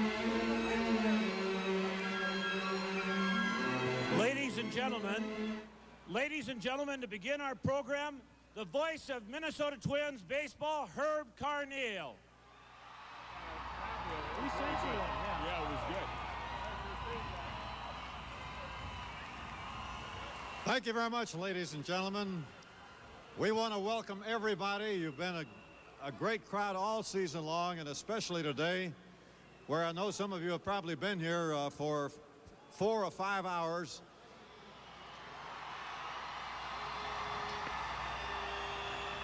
But we welcome you all as we gather around to rally with our world champion Minnesota Twins.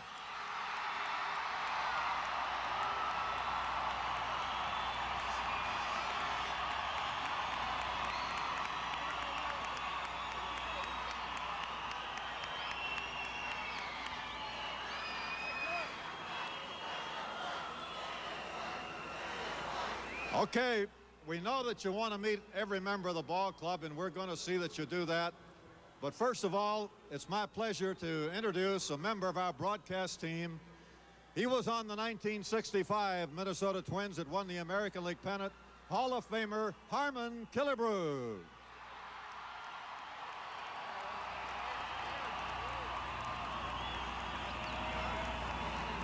You're going to go all the way with the book.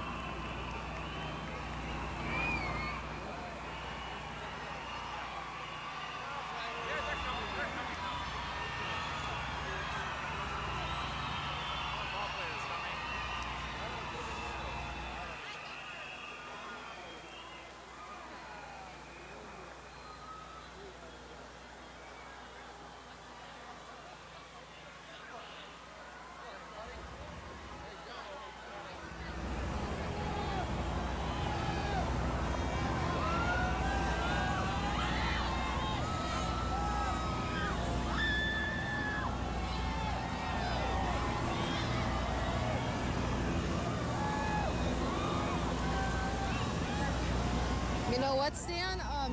A lot of the crowd that was back behind the one snow fence off here to our right has now all surged forward, and they're up here to the closer one. Well, but they're all very well behaved. They just keep pressing in and pressing in. Of course, they want to see the Twins. I'm worried there's a little tree, a little I don't know. It's not a full-grown tree certainly, sticking up above this crowd, and some very tiny little twig-like branches, and children are starting to climb on it. I hope it will support them. That's the one big worry here today. Some people are precarious not using their heads, they're losing their heads. This time to introduce the governor of the great state of Minnesota, Governor Rudy Perpich. Governor. Thank you. Thank you. Thank you. This is a great and glorious day for the state of Minnesota.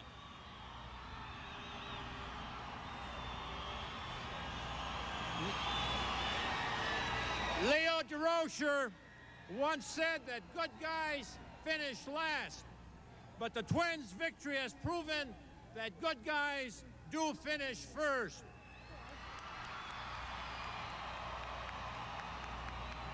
To the Twins management, to Carl and Eloise Pohlad, I thank you for bringing Minnesota the World Championship. And today we are presenting to the Twins the state's highest honors. We will be giving a state flag to the individual Twin players, and I have proclaimed Twins Year for the remainder of 1987.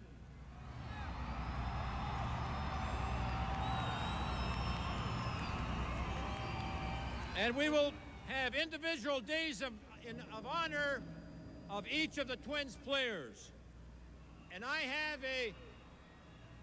a very special presentation to make today to the two people who deserve much of the credit for this glorious day. Carl and Eloise Pohlad had the faith to keep the Twins in Minnesota and to give them the support that was necessary to make them a championship team. In honor of this tremendous contribution, Lola and I want to present to Carl and Eloise the state flag that has flown over the Capitol and proclaim December 4th, Carl and Eloise Pohlad Day in Minnesota.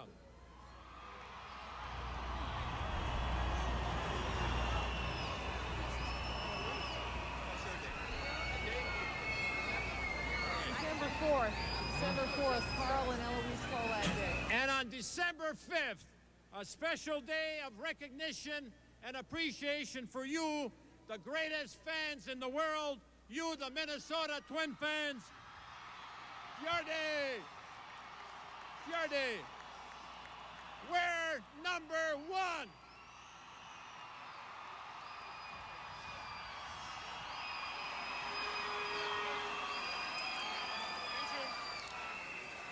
Now we wanted to introduce the mayors of Minneapolis and St. Paul, Donald Frazier and George Latimer. They haven't arrived yet. So to introduce more dignitaries, here's Herb Carneal. All right now, ladies and gentlemen, I think it would be appropriate to have just a few words from the owner of our champion Twins, Mr. Carl Pohlad. Carl?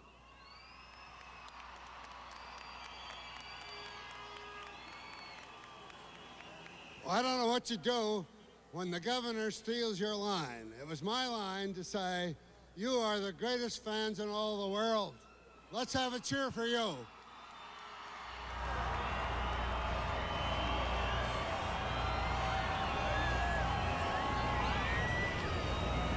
I hope you all notice that I have a Twins cap and I have a jacket on. All the players have fur coats and top coats. What does that mean?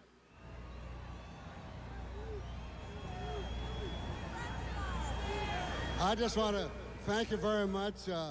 It's just great. One of the reporters asked me how I felt, and I said I just simply feel like crying because I can't believe the show of affection, the togetherness of the Twin Cities, and I'm sure there's people from the entire state that's out there. It's just a great display of support and unity. And I just want to give one big cheer for everyone here, and I'll sign off. Yay! 4 and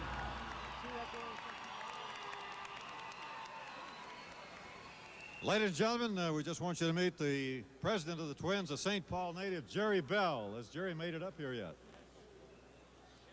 Okay, right here.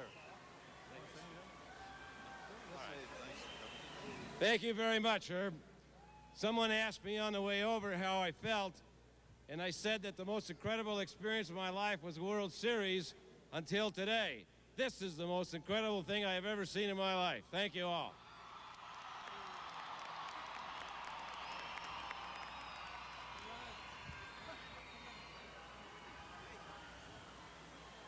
I'd like to introduce the greatest forecaster in the sporting world, Eloise Pollad, who predicted the score for 3 of the games practically right on the nose. You probably read that in the paper. It's true. She wrote it down on a slip of paper before each game, and I have that notarized and documented. So I'd like to have you meet Eloise Pollad, in my opinion, one of the #1 fans in this entire area. Eloise?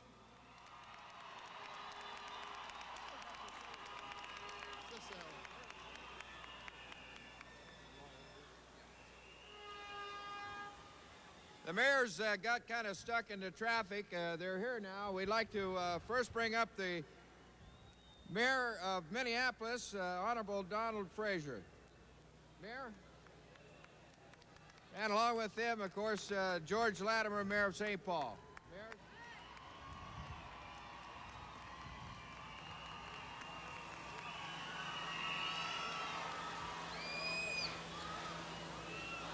This is surely the best thing that's ever happened to the Twin Cities.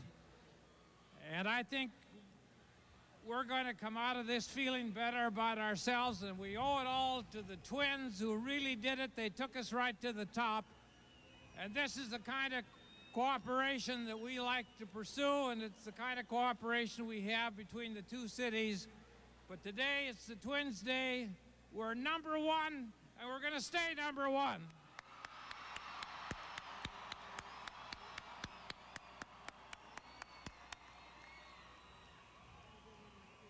'1987 will be remembered as the year that the Twins stole the hearts of every Minnesotan, and it's also the year that Minnesota and the Twins became known throughout the world. To the Twins, we owe everything, and the greatest fans in the world.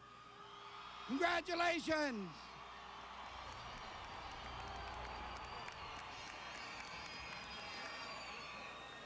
Next, ladies and gentlemen, a man who came here with the ball club from Washington in 1961. He's now a member of the Twins Executive Committee, Mr. Howard Fox.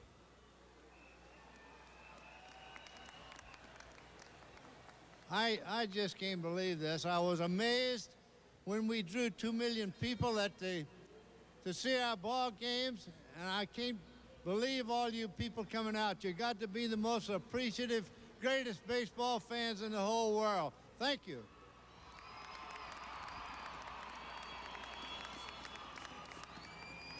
And next, a gentleman who certainly should be the executive of the year in Major League Baseball, the executive vice president for baseball for our Minnesota Twins, Andy McPhail. Andy?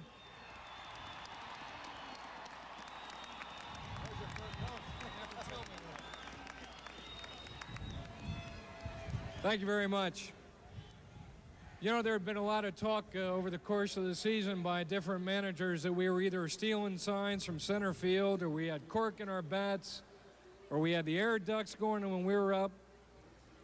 And the answer why we played so well at home was in front of them all the very much time, and that was the support of the best fans in all of America. And I'm sure the players behind me would say the same thing. We wouldn't be here in front of you if it hadn't been for the support that you've given us all season, and for that, we thank you very much. Thank you.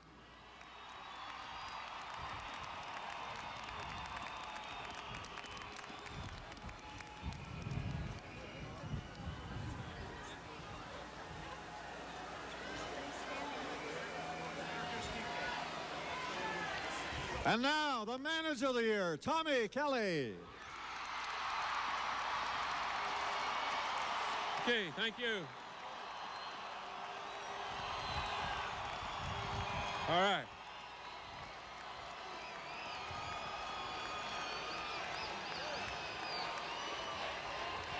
Okay, great.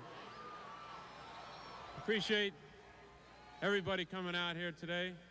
Appreciate the governor throwing this big party for us. We're enjoying the heck out of it. It's been an experience that I know I'll never forget, and I hope the people in the upper Midwest will never forget. It's been fun. We appreciate all the help you've given us all year, and hopefully we'll come back again and do it again next year. Thank you.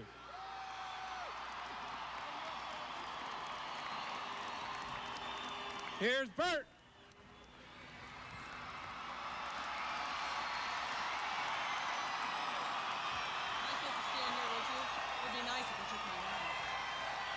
He's got away with words, doesn't he?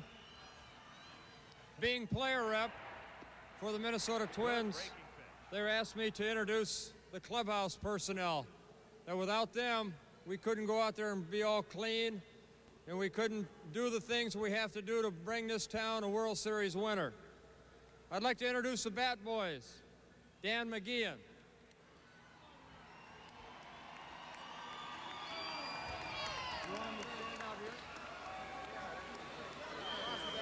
Dan, stand out here on the red carpet. I'm gonna. Jeff Dubé.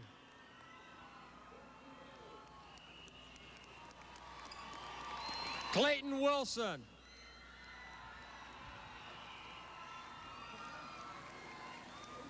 And Eric Tamarou. Okay, the guy that's in charge of our clubhouse. He's the boss. The cheese, Jimmy Wiesner.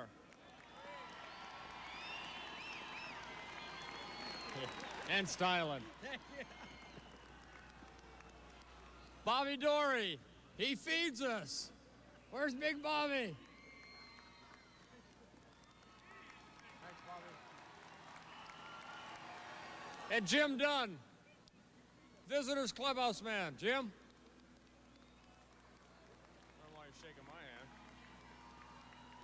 Our trainer, the reason that we won this year is he kept everybody healthy. Dick Martin. Oh, wait, Dudley. His assistants, Doug Nelson. And Brad Boylan.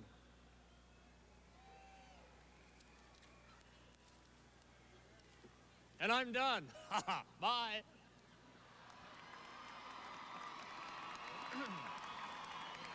Now the coaching staff of the year for the world champion Minnesota Twins. First, the batting coach, Tony Oliva.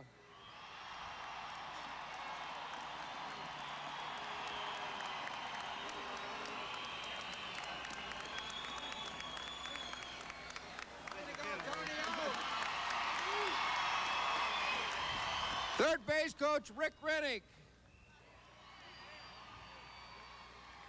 First base coach, Wayne Twelliger. Rich Delmazic, bullpen coach. And pitching coach, Dick Such. There's Frank, okay.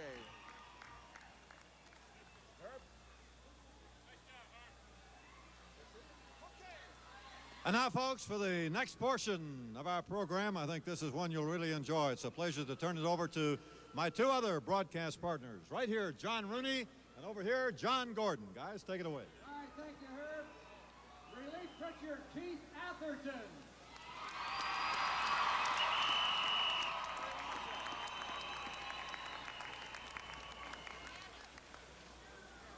And now, Don Baylor.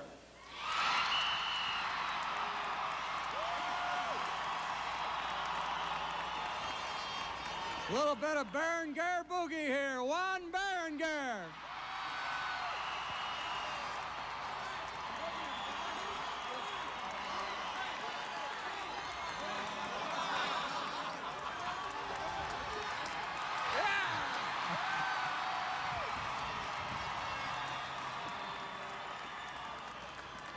A guy who promised a world championship, a World Series to Minnesota last year. Here's your proper introduction, Bert Blyleven.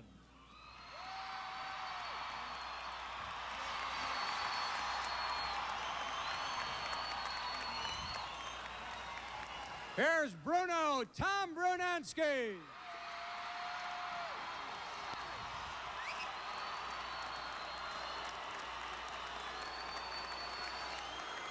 The top pinch hitter in the American League last year, this year an outfielder pinch hitter for the Twins, number 25, Randy Bush.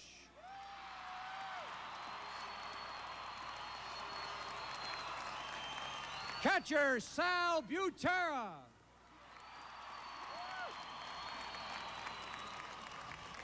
Outfielder, Mark Davidson.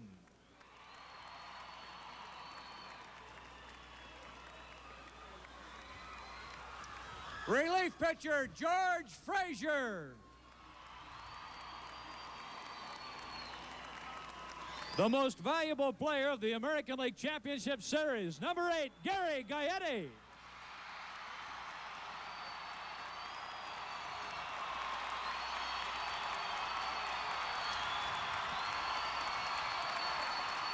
Shortstop, Greg Gagne.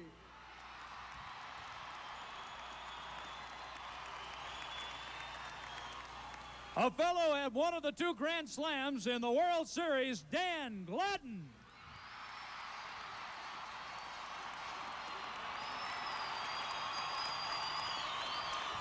One of Minnesota's own, he hit the other Grand Slam, Kent Herbeck.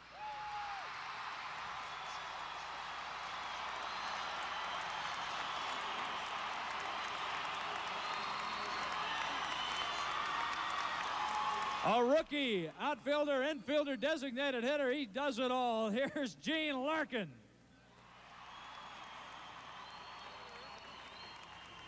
Another of Minnesota's own, catcher Tim Laudner.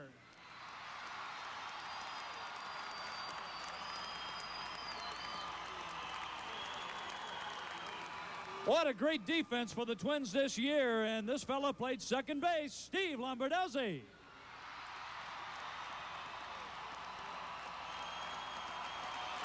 Infielder, Al Newman.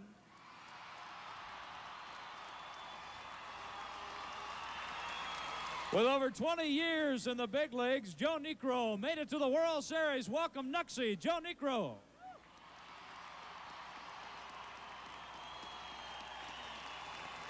Twins catcher, Tommy Nieto.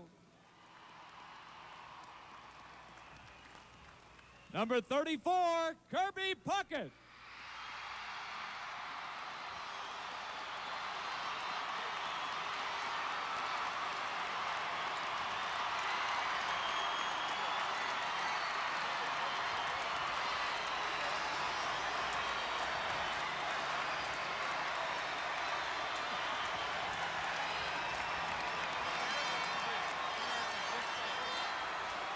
Relief pitcher extraordinaire, Jeff Reardon.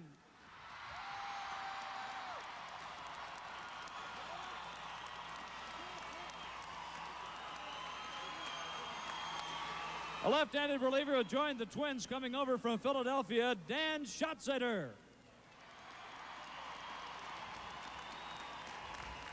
Always a Minnesota favorite, Roy Smalley.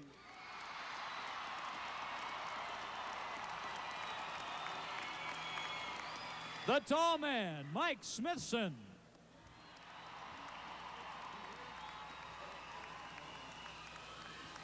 Twins starting pitcher, Lester Paul Straker.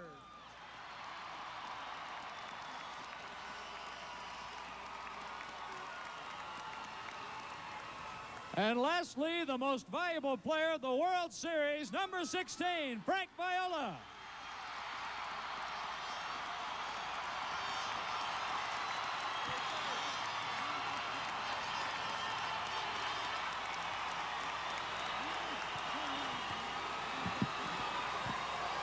Well, there you have it, folks. The world champion, Minnesota Twins.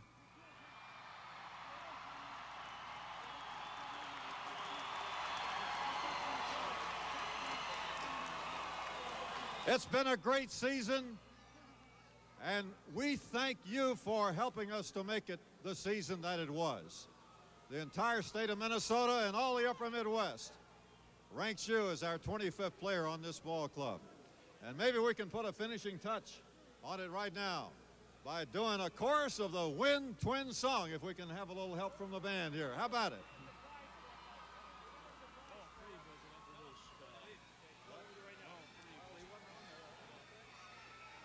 We're gonna win, Twins. Here goes the song, folks.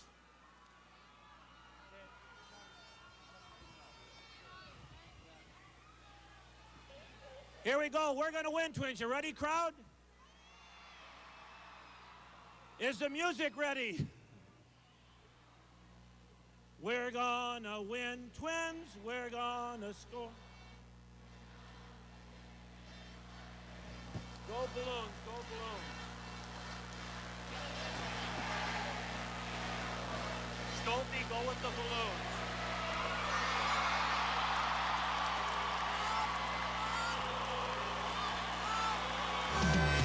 We're gonna win, Twins. We're gonna score. We're gonna win, Twins. Watch that baseball soar. Knock out a home run. Shout a hip hooray. Cheer for the Minnesota Twins today.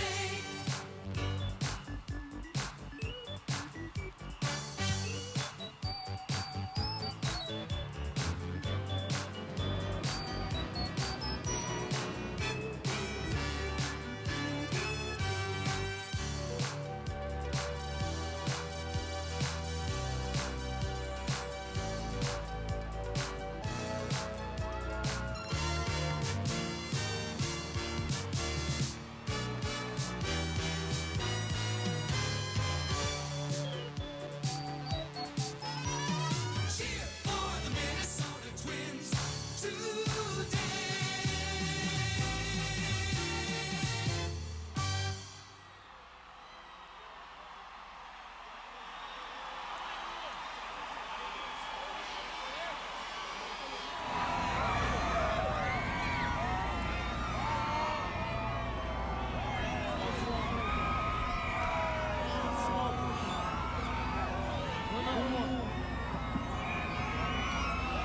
Oh, those balloons! What They a look finale, Ruth. beautiful, Red, yes. white, and blue. Just unbelievable. It's Boy, streaming eastward now. It's like your heart goes right up with them. When the balloons go up and the spirit goes right Well, up with it. that's the It's way just our great. feelings have been soaring the last few days. A very appropriate finale to this most exceptional day. What a grand time. I'm so happy you were able to share it with us and all the people who managed to come down here. Look at that. They've stayed here through some pretty chilly moments, and it's all been worth it, of course. Things running a bit behind schedule, but it's a grand pageant, a great topper, a great climax to it. Just a wonderful, what is it? Seems like a week and a half of most unbelievable feelings that I think you and I and all of our friends out there have felt. You know what, really, when you hear news commentators over and over again saying unbelievable, incredible, it's because there are no words to describe this. This is just feeling. You just sort of feel with everybody and just get carried away on that tide of wonderful feeling. Boy, I don't know. I think that this is the top. I'm going to have to live a long time to see something that will top this. And we do want to remind you about a very special program note. You'll forgive me, my mouth is about frozen, but this Thursday night, get your VCRs ready. Get the heads clean and ready to go, because at 11:05 p.m. this Thursday night, we will replay both parades, Minneapolis and St. Paul. Excuse me. Okay, yeah. We're getting a message in our ear, right? Because tonight o'clock, we are expanding our 10 o'clock news. We'll go the full hour tonight to incorporate the highlights, and aren't they all, every minute is, of today's events, both parades and the big rally here at the Capitol. So it'll be from 10 o'clock until 11 tonight, and keep in mind, again, Thursday night at 10:35, right after Eyewitness News. We're going to be showing once again the parade, the rally, all the videos of all of the Twins, various players and game memories, etc. And you can capture it all on your videotape at home. Set your VCRs Thursday night, 10:35. Now, our task is to figure some way to get ourselves back to the station so that we can see you 5, 6, and 10 o'clock tonight. And we'll be joining, is it Good Company in progress? Yes, Right. We'll join Good Company right now, and we'll see you a bit later. Thank you for sharing this very special day with us. See you later. Bye-bye. Bye-bye.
Parade.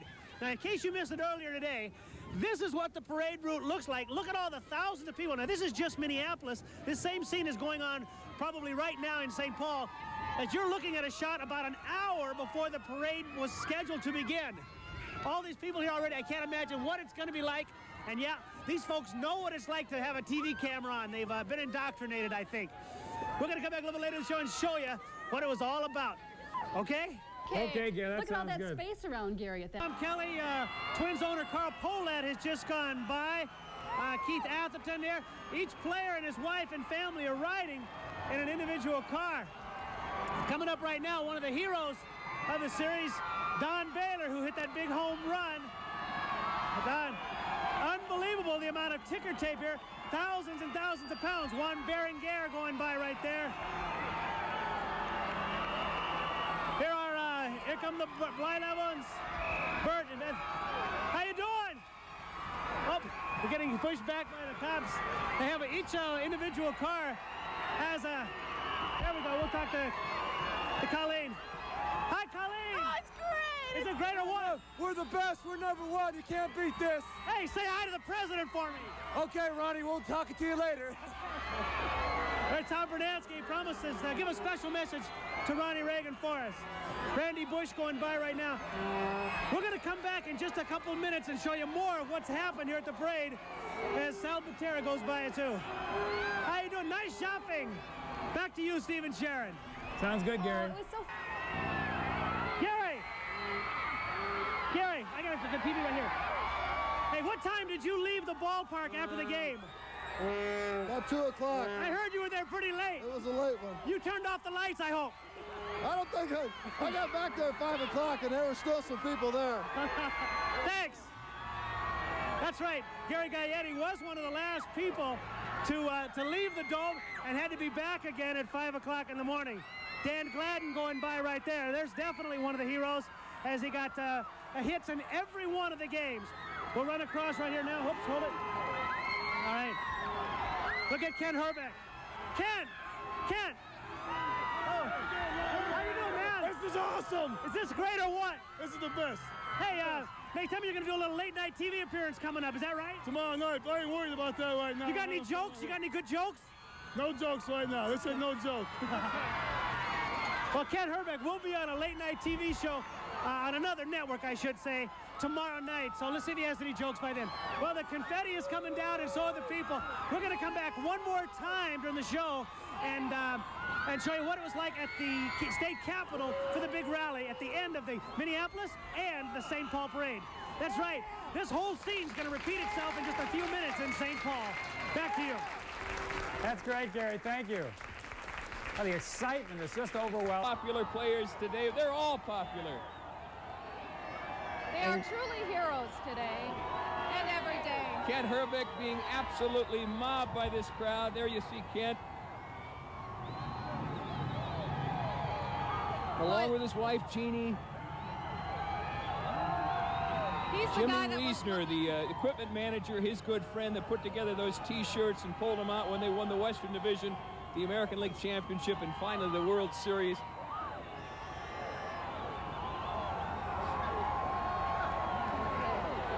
Joe Niekro now approaching. You can see the scene down here. The confetti is still flying. It is still coming out of the windows. And the cars are still making their way through the traffic. And there's Frank Viola, the most valuable player of the World Series. Frank and his wife, Kathy. The police still trying to do what they can to keep the people back. But these people love these players too much to stay away. There's Joe Niekro and his son Lance, and what a moment it has to be for the children of these players to share in their dad's and mom's delight and the whole Twin Cities. This is no longer the Twin Cities. This is a baseball town all of a sudden here. Here's Kirby Puckett again as he goes by. Truly That's a hat one of the Gary. favorites here. That's right. That's a hat Gary Gaetti gave to him after the World Series. Both flaps down. I'm still amazed that they were able to get anybody through here at all. What fun. And they're still coming. There's Roy Smalley and his wife, Christine, their son Jeffrey, and their identical twin daughters.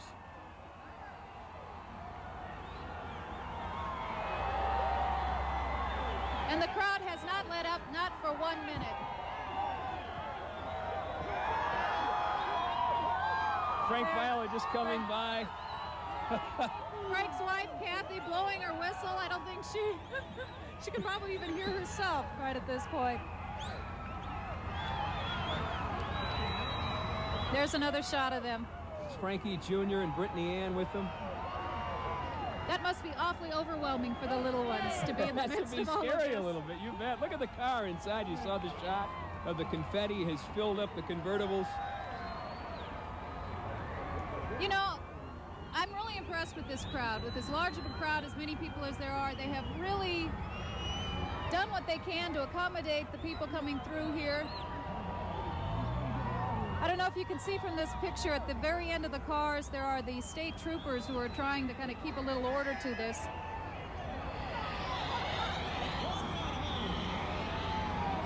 We're kind of at a disadvantage. We're not able to see much further down the street than where we are right now to know if there are others coming or if this But is we can feel the sound, as they say, and the excitement. And Debbie Ely, describe what you're seeing right now. Well, I'm still seeing the sea of people and the parade creeping through downtown Minneapolis. It looks like it has about hit the 8th and Marquette area, the end of the parade. Still a lot of confetti being hurled from downtown office rooftops. Interesting to note, and you can't see it, but as the parade passes, we've noticed some water trucks and actually a snowplow coming along and shoving away that confetti. I know Pat had asked earlier how they get rid of all of that. From the air, we have also seen a fellow who is flying around with a banner behind his plane that says, "Way to go, Twins." And shortly before the parade, we noticed 5 C-130 cargo planes zipping past as kind of a salute to the Twins. It is an awesome sight from up here. I'll pass it back to you. It's unbelievable, and as the players have gone by, the people are following them in line. We may have a line of 30 or 40 miles of people following this Twins motorcade. It's unbelievable. But they're going to walk all the way to St. Paul, I think. They're all going to go to the Capitol. Why not? If this Why is not? the scene here, imagine what it's going to be like at the state Capitol if and when they ever get there. Who knows? I tell you what, talking to the players, they had said there's no way they felt that the affection, the outpour of emotion could be topped.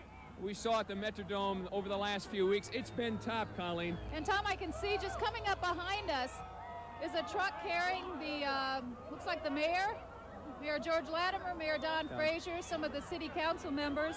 Andy on that McPhail truck, on bringing board. up Other members of the Twins staff we see. Oh, what a thrill it is for everyone to be a part of this occasion today. There are the mayors.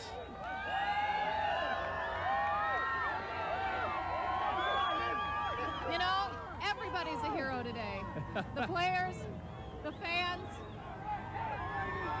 and the mayors. Words, as we say, can't describe it. The pictures have done an adequate job, but being here, this has been the highlight of the year, and that includes winning the World Series. What a day. What a day indeed. You can see inside the truck that it is just packed full of confetti. That's what the streets look like here. It is, in some places, it's knee-deep in confetti around here. It has been coming out of the windows downtown just as fast as it can. It is still, the wind is really gusty down here, so it's being carried up and down by the wind. So we're really in a rainstorm of paper down here. And the final people in this motorcade, other than the police that will follow, are the back of the bus, Howard Fox, who played an important role, and Jerry Bell, the president of the Twins. We're going to throw it right now back to the studio, Don and Pat. All right, thank you, Tom and Colleen. And this report from St. Paul right now, the police have notified us that the streets there are entirely clogged. They encourage everyone to stay home, watch this thing on television. If you are trying to go, you will not get there.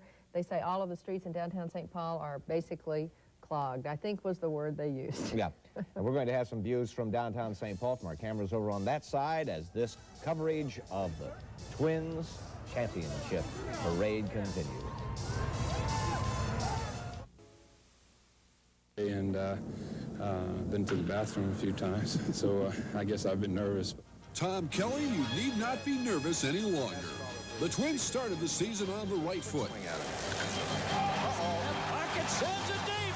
We're back. Goodbye. Powerful bats and a dazzling display of defense kept the Twins on top of the division most of the first half. To the bag. What a play by Hervey. On 3-2. Out into short right field. Lombardozzi on the run. Oh. What a catch by Lombardozzi. That's Carey. Curry got it. Oh, there were those moments best forgotten. McDowell's trying to score. They got a play on him, and he's safe. But nothing that couldn't be remedied by some good dome cooking. That's hit deep to right field. And the ball game is over. Fly ball belted deep to right. Kingery looks up there. This will fly away. Big home run in their victory yesterday and sends a towering deep drive to center. Moses to the warning track, to the wall, fly away. The Twins kept pace throughout August and into September. The new additions to the 1987 team helped give them the edge. Left side, and he gets it through that little hole on the left side. Late in September, the Twins found themselves playing for the division title. It's deep. It's deep. It's gone. Gaetti tries one to deep center. Wilson going back, and this one is gone. Way back and gone. They tied for the title against Kansas City, then clinched it in Texas.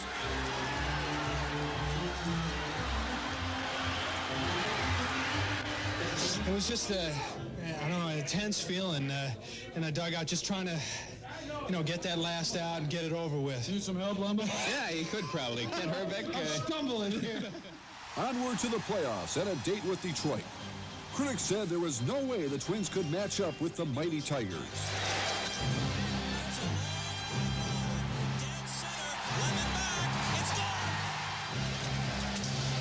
Broken back, Gaetti goes to one knee, hustles up, and Herbeck with an extraordinary play. Sheridan drives one to deep right, way back, it's on its way, and the Tigers have the lead.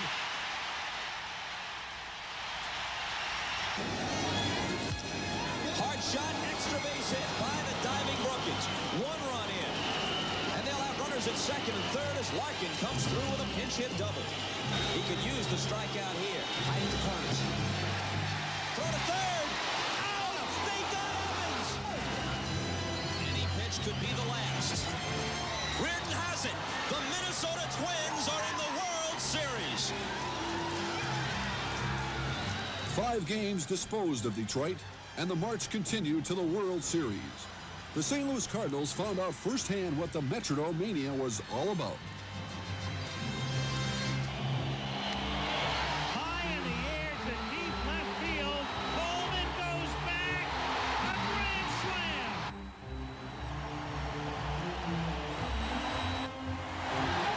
To center and deep. And McGee goes back and it's gone.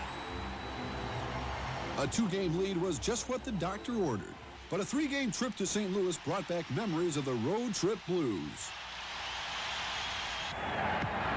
High drive to deep left field. Gladden goes all the way back at the fence. It's off. It's gone.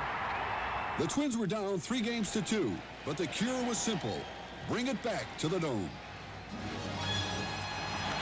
To deep left field. And that one is gone. Bases loaded. 2 out. Bottom of the 6th. Twins lead by 1. And Herbeck gets a high drive to deep center field. McGee goes back. Grand slam.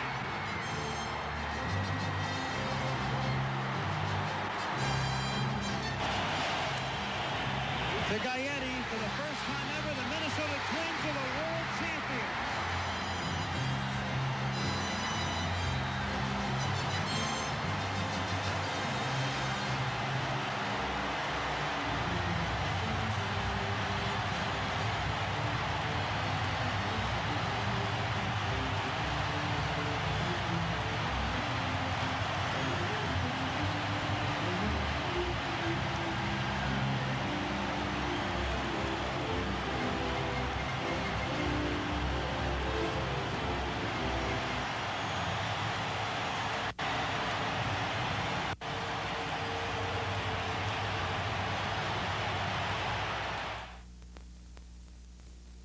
You have to wonder, will victory ever taste that sweet again? Aye.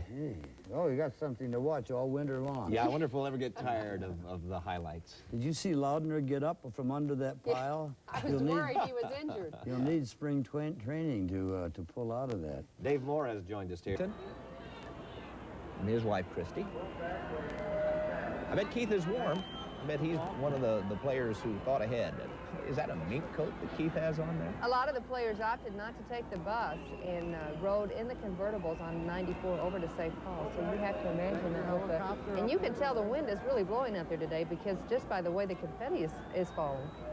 It is a windy, cold day. I mean, at least the sun is bright and shiny, but it is cold out there. It doesn't appear that they're going to move very fast at all through St. Paul. Not that they did in Minneapolis either, but they are at a virtual standstill at this point. And as you can see, people lining the buildings and lining the streets and getting their first glimpse right now of some of the players.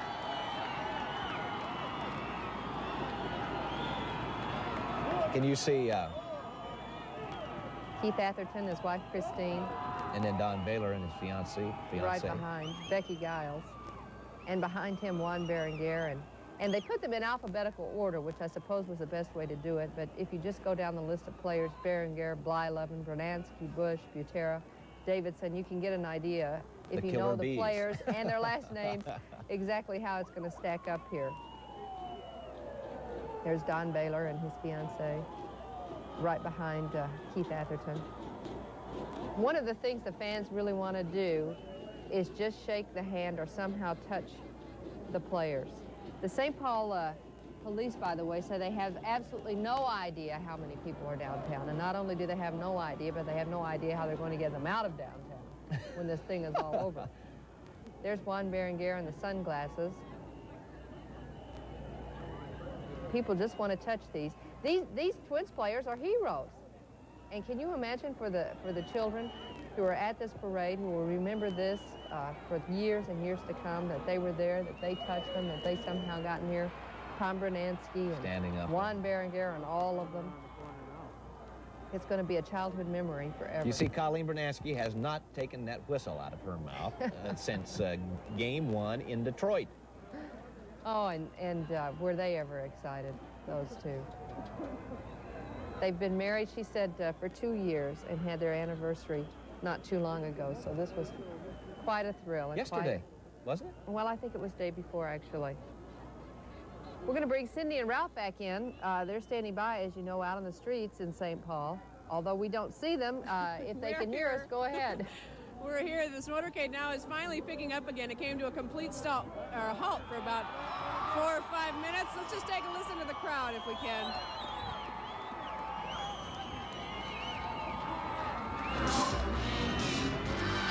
These people, so many of whom have been out here 4 or 5 hours just waiting to see, are finally getting what they came out here for, a glimpse of the Twins. It sounds like they're playing Wave the Homer Hanky in the background there, Cindy. Do they have the speakers set up? They're playing something, but it's so loud right now, it's hard to even tell what it is. They've got a loudspeaker going. Yep, they're telling the crowd to wave their Homer Hankies, and that's exactly what the crowd's doing. Well, we've been talking to you, and you've been describing the events. We've had a picture of the state capitol and some of the dance lines, some of the activities going on there. Do you have a view of any of the players? Can you see players, Cindy? Finally, we can see them, but there's so many people that are sitting on their friends' shoulders that it's kind of how we're peering through groups of 2 at a time here. Yeah, we can, as a matter of fact, although it's still quite a ways down the block. And again, the motorcade has almost come to a complete halt. It's moving so slowly, it's going to take quite a while.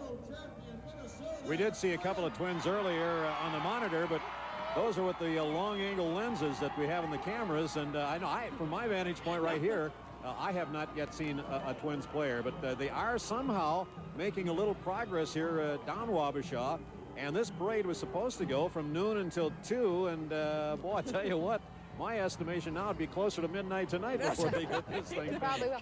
We saw Tom Kelly, Ralph. He's probably taking it one parade at a time, don't you think?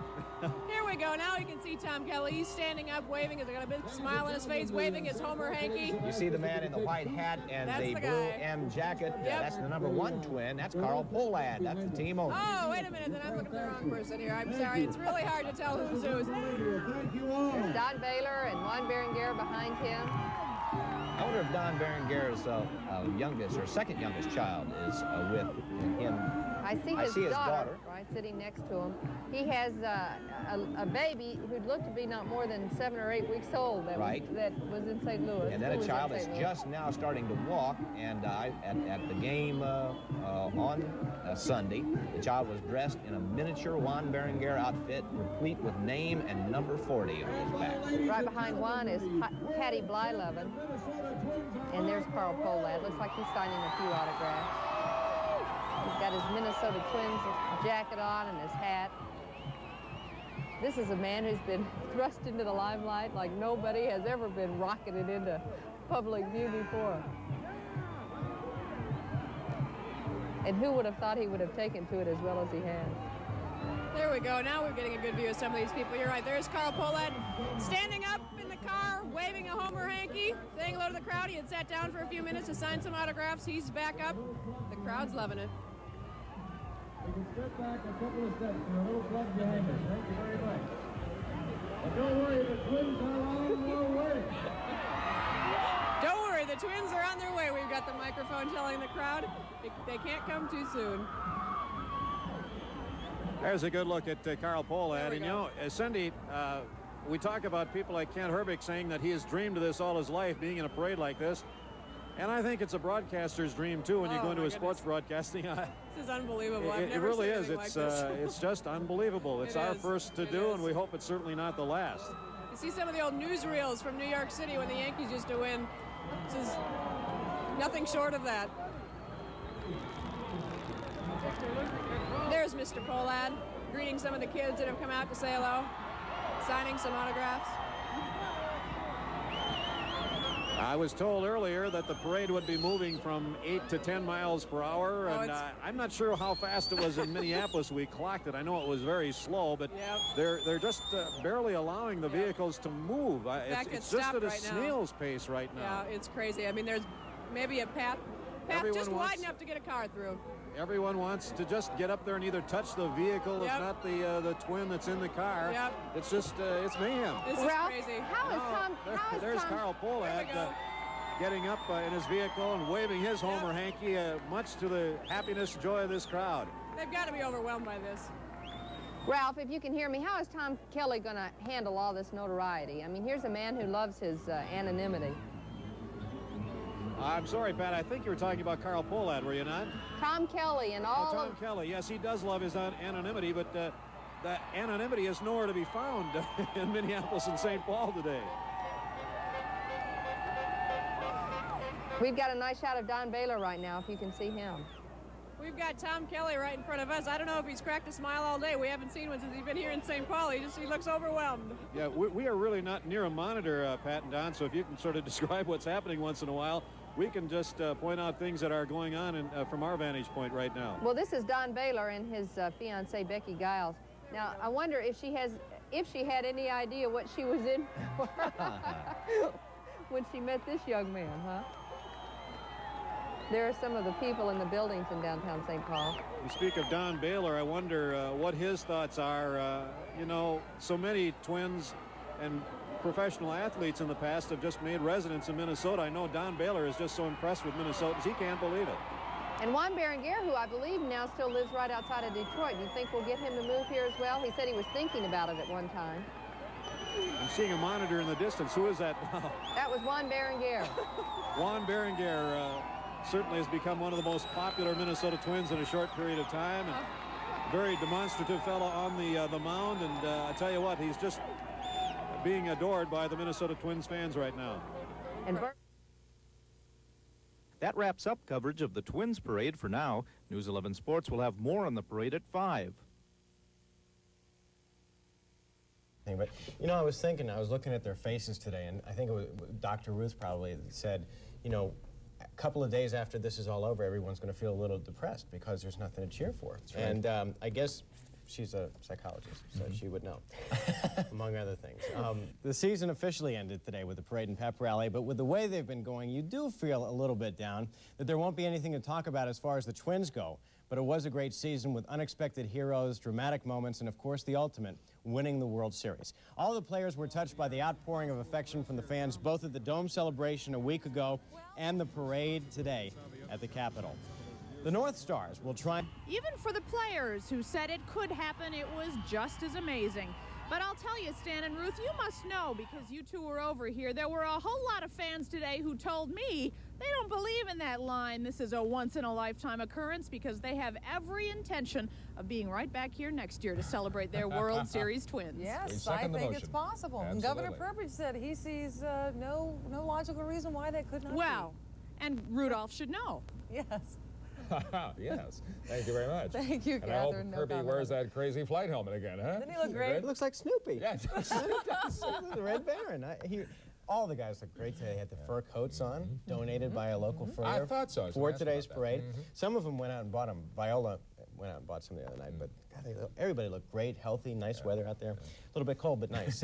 It's hard to believe it's almost over, except for the presidential visit. The Twins' official celebrations concluded with today's fabulous parade through the Twin Cities. Today's bash was the grandest of all. A fitting salute to baseball's new world champs, but the Twins want to make sure everyone understands today's tribute was mutual. The best thing about it is everybody is involved in this, because we didn't win it, everybody won. It was for everyone. Poe ultimately showed up than anyone could have possibly predicted.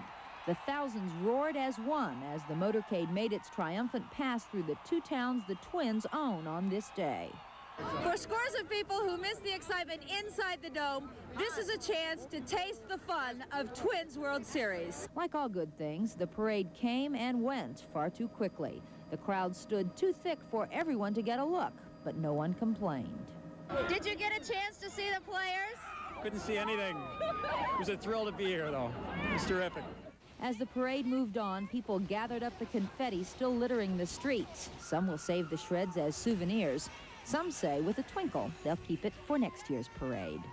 Kevin Berger, Channel 5 Eyewitness News. There were a lot of little tykes there today. All the public schools in St. Paul ended classes at noon today so the students could see that parade. In Minneapolis, those with notes from home could also leave early. Field School in South Minneapolis loaded up nearly all of its 500 students in buses for an extended field trip.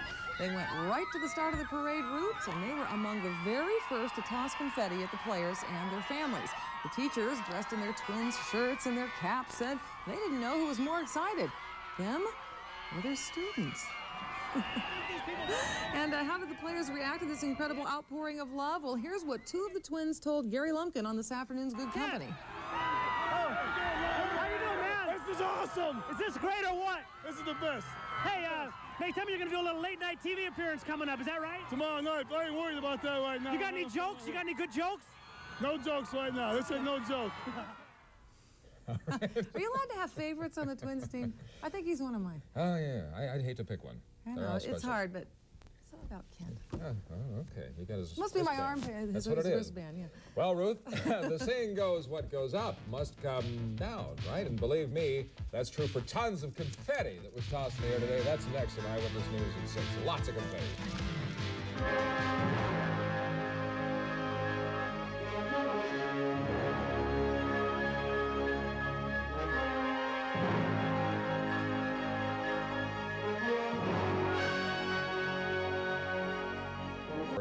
No doubt it was tons. A lot of it made its way right up to the Capitol approach area there where the rally was held. Right up to our feet. Yeah, that's right. Dave Andrews is standing by live now in downtown Minneapolis where the street crews have been hard at work since that parade ended. Dave, you're in the blizzard, the aftermath of the blizzard. Ruth, the crews here in downtown Minneapolis have already made a lot of progress in picking up all the shredded paper, but they'll be back out again in force overnight to try to get the rest of the mess, which really nobody seems to be complaining about all that much. Now, there were a lot of estimates as to how many tons worth of confetti and shredded paper were dropped on the parade today. An estimation of 15,000 pounds. All the city crews know is that they filled up dump truck after dump truck to haul the stuff away. There were some concerns that perhaps the confetti might pose a problem to the sewerage system here in the city, but the public works officials told me that isn't a problem. The big stuff will get caught in the drains. We'll be able to clean that away, and the small confetti will just go right through the system and won't cause any problems. The city crews even had some help from some of the fans of the parade. People were picking up the confetti right off the street and putting it in bags to take it home as souvenirs. So everybody is really caught up in all the excitement. All of the trees downtown have streamers of paper sticking with them, and probably some of that will be sticking around all winter long here in downtown Minneapolis and in St. Paul. But look at it one way, it'll be a reminder throughout the winter as we head towards the next baseball season of just what the Twins have accomplished. Everybody will be looking forward to them to doing it again next year. Hopefully when they have their parade next year, it won't be quite as chilly as it was today. This is Dave Andrews reporting live in downtown Minneapolis. Thank you, David. The Federal Reserve kicked in and donated some of that confetti too, right? Old dollar bills, $100 bills, $10 bills, right? I didn't find any myself. I'll start looking right now. I thought you'd be out there trying to piece them together, pal. Thank you, David. Where were you today? Were you out in the streets cheering the Twins? Or were you stuck in the office, or maybe at school? Well, as John Wingate reports, unless you spent the day under a rock, you were still able to enjoy this latest bit of Twins mania. It may have seemed like all of Minnesota was out on the streets, but in fact, this was a work day for most Twins fans. There's no way these stockbrokers at Piper Jaffray and Hopwood could leave before Wall Street closed. However, they did fire up the office TV to track their Twins. It's okay, it's front row seats. Don't have to fight through a crowd or parking or anything. It's not nearly as fun being on TV. It's like watching the World Series at home. It's not nearly as fun as being there in person and really knowing what's going on. Well, I took one look at about 11:45 of the sidewalks. I said, I don't think I'm going to brave that mess this afternoon, so I thought I'd tune in on the TV. There was no shortage of media coverage of the parade, so even if you couldn't watch in person, you could at least enjoy it in a whole host of stores and offices. Here at Dayton's, the video wall carried Channel 5's parade coverage. 31 TV screens brought a composite view of the parade to a big crowd of workers, shoppers, and frenzied fans. A lot better view because you can see more, but when you're there, it's better because it's funner. You feel the excitement more? Yeah.